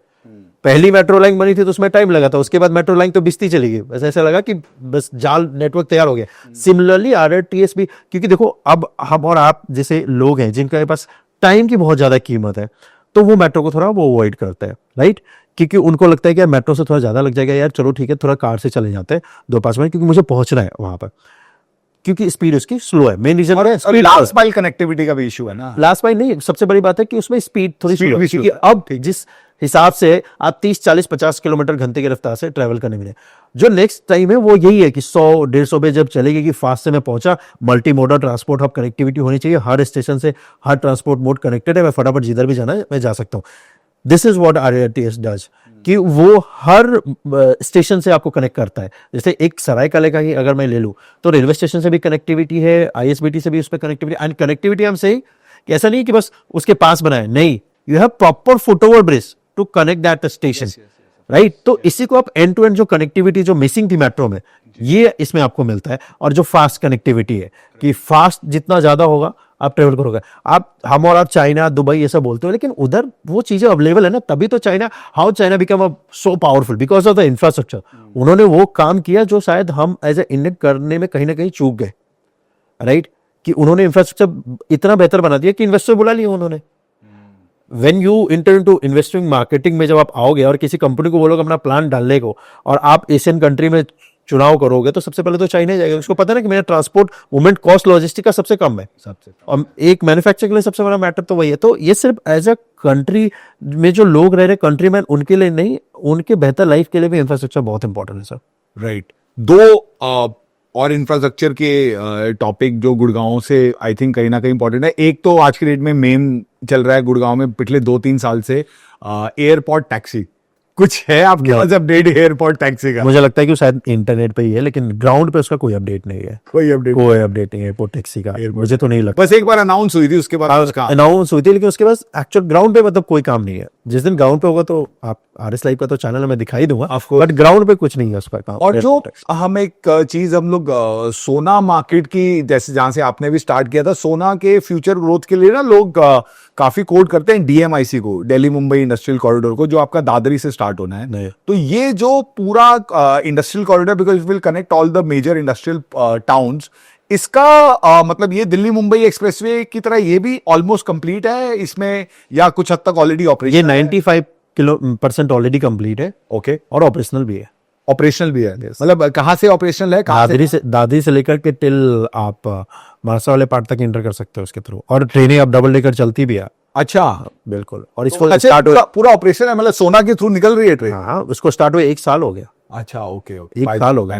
मैं कभी उस तरफ गया नहीं, तो इससे DMIC से आपको लगता है कि वहां पे सोना के IMT में भी कुछ हाँ, अभी कुछ दिन पहले जब फैक्ट्री लगी है अभी? उसका ओपनिंग हो गया, मैन्युफैक्चरिंग स्टार्ट हो गई है। कंस्ट्रक्शन तो उसका तभी हो रहा था जब DFC बन रहा था, अभी तो DFC ऑपरेशनल हो गया है। तो वहां पे जो पास में तावरू स्टेशन, दाऊद, जो कि तावरू से उसको जो ट्रांसफर हुआ, तो बहुत बड़ा उस रीजन के लिए आप सोचिए, क्योंकि उस कंपनी को अपनी लिथियम बैटरी भेजनी है, वो ताबरू वाले स्टेशन से वहां से वो अपने वो कराएगा, अपने ट्रेन में लोड करा के, और लॉजिस्टिक के लिए सीधा वो जवाहरलाल नेहरू पोर्ट पे कनेक्ट हुआ माल, वो दुनिया भर के किसी भी कोने भेज सकते हैं। तो और DFC जो बनी है, ये एक्चुअली इंडियन रेलवे की से सेपरेट लाइन, पूरी एक सेपरेट लाइन है। ट्रेन भी आपकी डबल डेकर चल रही है 100 किलोमीटर प्रति घंटे की रफ्तार से, जमीन से 20-30 फीट ऊपर है वो पानी बाहर इधर आने का कोई लफड़ा नहीं। तो आपका माल टाइम पे अब इंडियन रेलवे बोल सकती है कि मैं पहुंचा दूंगा, और एक मैन्युफैक्चर के लिए इससे अच्छी बात क्या हो सकती है? और पोर्ट से भी कनेक्टेड है, कहीं आप ट्रेडिंग कहीं भी सकते हो, पूरे वर्ल्ड में कहीं भी आपको ट्रांसपोर्ट करना है आप कर सकते हो, क्योंकि पोर्ट को आपने कंटेनर डिपो से सबसे कनेक्ट कर दिया। इससे अच्छी बात ही नहीं हो सकती, क्योंकि जितने भी कंटेनर डिपो पड़ते हैं रास्ते में, वो सबको कनेक्ट कर रहा है। दादरी के बाद सबसे मेजर आता है रेवाड़ी के, फिर वो इंटर कर जाता है, फिर गुजरात के बाद फिर वो सूरत वाले रीजन से होते हुए फिर पूरा आप इंटर करो महाराष्ट्र में, तो पूरा पोर्ट ही कनेक्ट हो गया आपका। तो बड़ी हमारी क्या कहते हैं ना, सीरियस और एकेडमिक टाइप की बातें हो गई। अब थोड़ा सा मूड को हल्का सा लाइट करते हैं, जो आजकल का एक क्या बोलते हैं ना, क्लिक बेट बोलते हैं मीडिया इंडस्ट्री। मैं थोड़ा सा पुराने जमाने का, तो थोड़ा सा आपसे एक रैपिड फायर करते हैं, वो जो रील में काम आ जाता है ना, एक छोटा सा आपके साथ रैपिड फायर करते हैं। तो रैपिड फायर राजन भाई स्टार्ट करते हैं आपके साथ। तो आपका पहला वीडियो किस एरिया में था? ये था सोना एलिवेटेड रोड के ऊपर, जो कि मैंने पहला इंफ्रास्ट्रक्चर का वीडियो बनाया था। ओके, और आपका सबसे चैलेंजिंग शूट कौन सा था अब तक का? सबसे चैलेंजिंग रहा है मेरे लिए जो अभी रिसेंटली मैंने कवर किया है, जो कि टनल वाला जो आपने बोला है, क्योंकि मेरे लाइफ में पहली बार ऐसा कुछ किया है जिसमें जमीन से 100-150 फीट आप नीचे है, और वहाँ पे आपका कोई कंट्रोल नहीं है, जो टीम जिधर बोल रही है वही है। तो एक मोस्ट चैलेंजिंग रहा है। एंड सेकेंड बीच में ऐड कर देता हूँ कि चिनाब ब्रिज भी थोड़ा चैलेंजिंग रहा है, क्योंकि चिनाब ब्रिज भी जब मैंने स्टार्ट किया था कंस्ट्रक्शन, तो वहाँ पे गाड़ियाँ भी नहीं जाती थी, और थोड़ा रीजन भी आपको पता है, सिक्योरिटी कंसर्न भी है वहाँ पे, तो वो रहा है। ये दो सिक्योरिटी कंसर्न तो इस पे बुलेटिन पे नहीं था, बट सिक्योरिटी रीजंस ऑफकोर्स वो रीजन थोड़ा अलग हो जाता है। तो ये दोनों एक्सपीरियंस रहे मेरे। राइट। और इंडिया का बेस्ट हाईवे कौन सा रहेगा? मैं तो बस दिल्ली मुंबई एक्सप्रेस को ही रखूंगा, क्योंकि जिस लेवल का कंस्ट्रक्शन या जिस लेवल की व्यू या जो फ्यूचर प्लानिंग है। ओके, और आपका क्या कहते हैं, आने वाले टाइम में आप कौन से हाईवे के पास सबसे ज्यादा ग्रोथ देख रहे हो? UER 2 और द्वारका एक्सप्रेसवे। UER 2 और द्वारका एक्सप्रेसवे। और आपका सबसे NHAI को 3 वर्ड में कैसे डिस्क्राइब करोगे, या मतलब कुछ वर्ड्स में कैसे डिस्क्राइब करोगे NHAI को? Connecting people with their dreams, क्योंकि जो रूरल एरिया का जो हिस्सा है, जो अभी भी एक्सप्रेसवे या हाईवे नाम से अछूता था ना, उसको उन्होंने वो दिया है। जैसे मैं बात कर रहा हूँ आपको, यूपी, बिहार, आसाम, मणिपुर, इन सब एरियो में जहाँ पर अभी भी कई जगहों पर रोड नहीं था, उन लोगों को वो ड्रीम दी, जो वो देख रहे थे कि एक दिन अच्छा रोड होगा तो मैं भी इधर से इधर जाऊँगा, वो ड्रीम पूरा। क्योंकि देखो एक्सप्रेसवे जहाँ पे बन रहे हैं, जैसे अपने मेट्रो सिटी में, वो तो जरूरत है, लेकिन वहाँ पे वो जोश से भी कहीं ज्यादा है। उनके वहाँ पे तो पेशेंस है, उनके नीड है उनके, क्योंकि कई जगहों पे तो आजादी के बाद हुआ भी नहीं था, और पहली बार ही हुआ है। और सबसे आपका सबसे मजेदार, सबसे मेमोरेबल, अमेजिंग शूट कौन सा था आपका, जितने आपने शूट करे हैं अभी तक?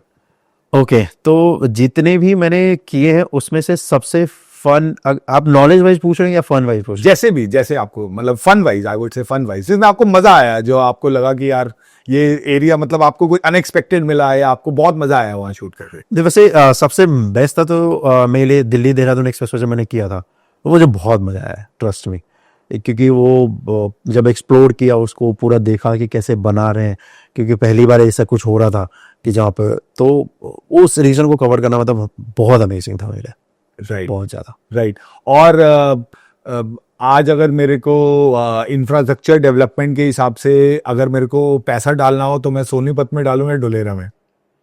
मेरे हिसाब से लगता है कि ये दोनों अलग रीजन है। इन दोनों का मतलब अगर रिक्वायरमेंट देखेंगे या जो फ्यूचर प्लानिंग देखेंगे, वो दोनों अलग है। सोनीपत है कि ऑलरेडी एक वेल सेटल सिटी है, जहाँ पे आपको डेली लाइफ की चीजें मिल जाती है, तो Sonipat for today is good.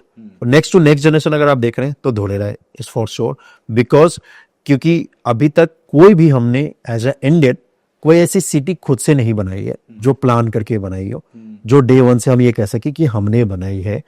Chandigarh तो ऑफकोर्स वो आज़ादी से पहले की ड्रीम थी, और वो बाद में, लेकिन आज़ादी के बाद में कोई ऐसा शहर नहीं है जिसको आप ये कह सकते हो कि ये शहर हमने बनते हुए देखा है, जिसको आप एक्चुअली बोलते हो। गिफ्ट सिटी भी आई थिंक उसी कैटेगरी में। हाँ, gift city is a smaller version of Dholera, right? क्योंकि गिफ्ट सिटी में भी वो जो जहाँ पे बना है गिफ्ट सिटी, वो भी स्क्रैच से ही बना है। जब गिफ्ट सिटी 2007, 8, 9 में जब इसकी चर्चा हुई थी, राइट, 10 में, तो किसी ने इमेजिन नहीं किया था कि गिफ्ट सिटी इतना बढ़िया उभर के आएगा और ऐसा कुछ होगा जहाँ पे 250-300 कंपनियां होंगी, फाइनेंशियल कंपनियां होंगी, गूगल जैसी कंपनियां। मैंने फर्स्ट टाइम आपका वीडियो देखा, आई थिंक 1-2 दिन पहले मैं इस पॉडकास्ट के लिए थोड़ा रिसर्च कर रहा था, तो मैंने नहीं इमेजिन किया, मेरे को तो लगा कि आप बीकेसी में खड़े होकर शूट कर रहे हो, मतलब उसी टाइप का पूरा वाइब था वहां पे। तो जिस लेवल से गिफ्ट सिटी ग्रो कर रहा है, जिस लेवल से वो जिस ट्रैक पे है gift city, I am sure कि वो अच्छा खासा टक्कर बीकेसी को दे देगा। कि जिस लेवल का इंफ्रास्ट्रक्चर वहां पे बनाया गया ना, खासकर जो ट्रंकेट इंफ्रास्ट्रक्चर है, कि लाइक आपको ये जानकर खुशी होगी कि गिफ्ट सिटी में you don't require the physical AC का आउटडोर और ये सब, वहां पे कनेक्शन मिल जाते हैं। जी मैंने देखा, way you can get the connection, और अपने टावर में आपको आउटपुट के लिए ही लगाना है, राइट? जो कि आप जो भी एयर फैन लगा लीजिए, कुछ भी लगा दीजिए, और बस एसी आपको फ्लो हो जाएगा। वाटर सप्लाई भी आपका अंडरग्राउंड है, पूरा जो गार्बेज डिस्ट्रीब्यूशन का है वो भी अंडरग्राउंड इंफ्रास्ट्रक्चर है। और उस इंफ्रास्ट्रक्चर वो इतना मैसिव इंफ्रास्ट्रक्चर है सर, कि इनफैक्ट हम जितने बड़े इस रूम में बैठे, इस रूम के डबल साइज का उसका इंफ्रास्ट्रक्चर है। आप उसमें लिटरली गाड़ी लेके जा सकते हो, अंडरग्राउंड जो बना हुआ है उसमें। क्योंकि मेरे को ये एक्सपीरियंस करने का मौका मिला हुआ है, एंड होपफुली जल्दी मैं अपने चैनल पे भी वीडियो इसका डालूंगा। वो इंफ्रास्ट्रक्चर बहुत माइंड ब्लोइंग है, और वो तो सिर्फ अभी 15 किलोमीटर के एरिया में, अभी वो नेटवर्क और बढ़ेगा, और उस नेटवर्क को और एक्सपेंड करने के लिए धुलेरा स्मार्ट सिटी बनाया जा रहा है। मैं आपको एक प्रैक्टिकल एग्जाम्पल देता हूँ। हम सभी को पता है कि गुजरात डेवलप कर रहा है, प्लस मुंबई से बुलेट ट्रेन से कनेक्ट होने का उसका एज मिलेगा ही मिलेगा, क्योंकि Mumbai financial capital of India है। उससे अगर किसी को आप कनेक्ट करते हो, और वो भी डिस्टेंस कम हो जाता है, टाइम कम हो जाता है, तो उसका एज उसको हमेशा मिलेगा। बिल्कुल। फॉर एग्जाम्पल, जैसे कि दिल्ली से कनेक्ट करना गुड़गांव आसान हो गया, तो गुड़गांव को उसका एज मिला है, एंड गुड़गांव आज वहां पे है जहां पे कई साल पहले लोगों ने इमेजिन नहीं किया था। बिल्कुल, क्योंकि एयरपोर्ट पास में आ गया था, दिल्ली पास में आ गया था, ये जो इंफ्रास्ट्रक्चर बने थे। तो सिमिलरली गुजरात के पास मुंबई का आने का गुजरात को बहुत फायदा होगा। और इसी वजह से अगर आप एक जो प्रैक्टिकल एग्जांपल की मैं आपको बात रहे थे, अहमदाबाद जो इंटरनेशनल एयरपोर्ट है उसको आप एक्सटेंड नहीं कर सकते, वो उस वहीं तक रहेगा जितना होना है। धुलेरा में इंटरनेशनल एयरपोर्ट भी बन रहा है। सो धुलेरा जो इंटरनेशनल एयरपोर्ट है ना, वो गुजरात का सबसे बिगेस्ट एयरपोर्ट होगा। वहां पे जो रनवे होंगे, अभी अहमदाबाद में एक ही रनवे है सर, तो गुजरात जब एक्सपेंड करेगा तो एक रनवे पे तो काम नहीं होगा, धुलेरा ही यूज होने वाला है। पीपल थॉट कि जब धुलेरा सिटी बनेगी ना, तब जाके इतना टाइम लगता है जाने में अहमदाबाद से बाई रोड अभी आपको 1-1.25 घंटे लगते हैं बस, क्योंकि दिल्ली से नोएडा, दिल्ली से नोएडा बस, और नहीं हो गया 1-1.25 घंटे। इसलिए बोल रहा हूं क्योंकि अभी तो क्या है, एक्सप्रेसवे का आधा पार्ट स्टार्ट हुआ है, वो ये जो अहमदाबाद वाला साइड स्टार्ट हो जाएगा, तो आप 1 घंटे में आराम से बिना रुके जाओगे। जैसे नोएडा से हम लोग गुड़गांव आते हैं, गुड़गांव से नोएडा जाते हैं, वो वाला सीन है। प्लस एयरपोर्ट जिस दिन से स्टार्ट होगा ना, वो उसी दिन से ऑपरेशनल भी हो जाएगा। क्योंकि आपके पास ये समझिए ना कि ओलंपिक जैसा गेम होस्ट करना है, फ्लाइट से कितना मिले, 20 मिनट का जो डिफरेंस पड़ेगा, चाहे वो यहाँ लैंड करे वहाँ का 20 मिनट में ही तो पहुंचा देगा वो। हम भी जब यहाँ पे लैंड करते हैं इंटरनेशनल एयरपोर्ट पे, तो वो पूरा दादरी वादरी लेके ही टर्न आता है, उसके लिए तो उतना ही टर्न है, उसके लिए उतना ही है। पायलट के लिए एक फ्लाइट के लिए उतना ही टर्न है, और धुलेरा पे ही लैंड करेगा, क्योंकि इसके रनवे को आप एक्सपेंड ही नहीं कर सकते। कभी आप गूगल मैप पे अभी आप कभी देखना सैटेलाइट व्यू में, आप अहमदाबाद में एक्स्ट्रा आप नहीं डाल सकते रनवे, पुराना बसा हुआ क्योंकि पुराना बस है, उस लेवल का प्लानिंग नहीं हुई थी। लेकिन ये चीजें प्लानिंग धुलेरा इंटरनेशनल एयरपोर्ट पे है, और डे 1 से जिस दिन से वो स्टार्ट होगा उस पे आपको फैसिलिटी मिलेगी मिलेगी, राइट। चाहे वो कार्गो की। तो ऐसा नहीं कि लोग सोच रहे हैं कि धुलेरा सिटी जब बच जाएगा तब एयरपोर्ट का पूरा पोटेंशियल देखेगा, नॉट एग्जैक्टली। अहमदाबाद की भी बहुत सारी फ्लाइटें डाइवर्ट होनी शुरू हो जाएंगी।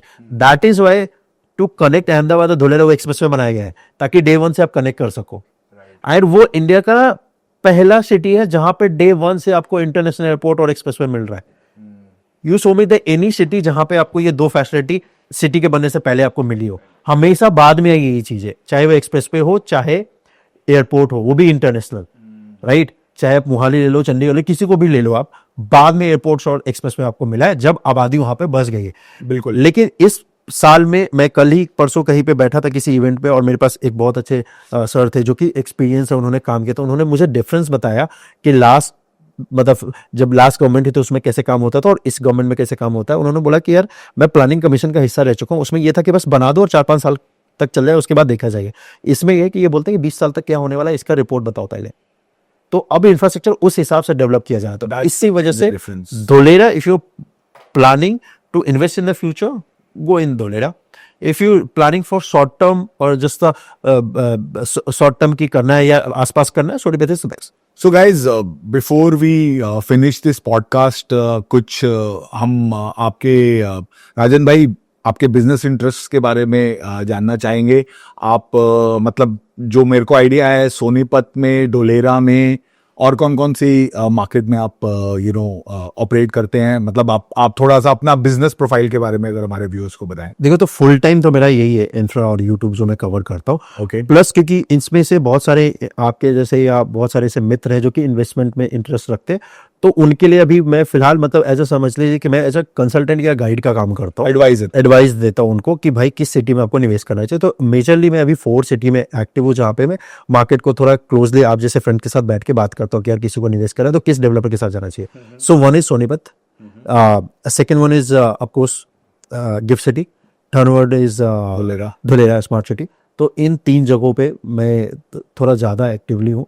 नोएडा जेवर भी है उसमें, बट उतना ज़्यादा नहीं है, बट ये 3 सिटी में सबसे ज़्यादा है, because Sonipat and again gift city and Dholera smart city. Right. और उसके अलावा आपको आई एम श्योर क्या कहते हैं, इतना आप इंफ्रास्ट्रक्चर का काम करते हैं तो आई एम श्योर आपको कॉर्पोरेट फिल्म्स के लिए अपने इंडस्ट्रीज के और उस टाइप के लोग भी आपको अप्रोच करते होंगे कि भाई हमारा प्रोजेक्ट कवर कर लो, हमारा प्रोडक्ट। हाँ, वो सब भी आप करते होंगे। हमारा एक्चुअली वीडियो शूट्स होते हैं, क्योंकि जो पेड प्रमोशन जिसको आप बोलते हैं, तो पेड प्रमोशन बेसिकली में मतलब रियल एस्टेट में अगर आप देखोगे तो मेरा डे 1 से एक थोड़ा सा रहा है कि मैं सिर्फ डेवलपर प्रमोट करता हूँ या कुछ बहुत अच्छे नीस जो लोग होते हैं जिसके थ्रू जैसे रेफरेंसेस आते हैं, तो अदरवाइज मैं किसी को नहीं करता। किसी जैसे आप बोलते हो ना कि ब्रोकर, और इसलिए कई लोग मुझे बोलते हैं कि खुद ही ब्रोकर है। हाँ, मैंने आपको ये बोला भी, आपने बोला था मुझे, मैंने आपको, क्योंकि मैं उन लोगों को प्रमोट नहीं करता, तो उन्होंने मार्केट में ऐसी बातें फैला रखी है कि ये खुद ही ब्रोकर है तो इसलिए ये हमें प्रमोट नहीं करता, बट ऐसा कुछ नहीं है सर। मेरा डे 1 से ये थोड़ा सा रहा है कि मैं डेवलपर करूंगा, क्योंकि मुझे पता है कि कल को ऊंच नीच हो गई तो I can go to this office and sir आपने ये कमिटमेंट दिया था, ये फुलफिल नहीं हुआ है। ब्रोकर इंडस्ट्री में आपको पता है वो बोल तो कुछ भी देगा, लेकिन कल को फुलफिल नहीं हुआ तो एक इमेज खराब हो गया। और दूसरा जो ब्रांड्स है, मतलब लाइक एल्स्ट्रॉम हो गया या टाटा मोटर्स हो गया, या फिर और भी जो अच्छे ब्रांड्स है, सीमेंस के साथ अभी मैंने रिसेंटली किया था, अभी मैं एक और कर रहा हूँ टाटा मोटर्स के साथ ही, उसमें पूरा कमर्शियल सोनी का। तो डे 1 से थोड़ा सा रहा है सर मेरा कि मतलब एक अच्छे नीश क्लाइंट के साथ ही अपन काम करेंगे। अदरवाइज अपना यूट्यूब पे जो हम लोग वीडियो डालते हैं, जो इंफ्रास्ट्रक्चर दिखाते हैं, वो हमारे लिए, हमारा फैंस का प्यार हमें अच्छा खासा। लास्ट क्वेश्चन, मतलब अगले 5 साल 10 साल में आप इंडिया का इंफ्रास्ट्रक्चर ओवरऑल, एक मैक्रो व्यू की मैं बात करूं, तो पिछले 10 साल में जो डेवलपमेंट हुई है, अगले 10 साल में आप कहाँ देखते हैं? अब जो मेजर जो डेवलपमेंट हो गए ना वो आपको जो मिलेंगे ना, जो 10 साल में जो आपने पूछा है वो हुए थे कि जो कि जरूरत है। अब जो नेक्स्ट जो डेवलप होगा ना वो है जो कि आपकी फ्यूचर की नीड होगी, जैसे कि डीएफसी की लाइन हो गई, बुलेट ट्रेन की लाइन हो गई, आरआरटीएस की लाइन हो गई।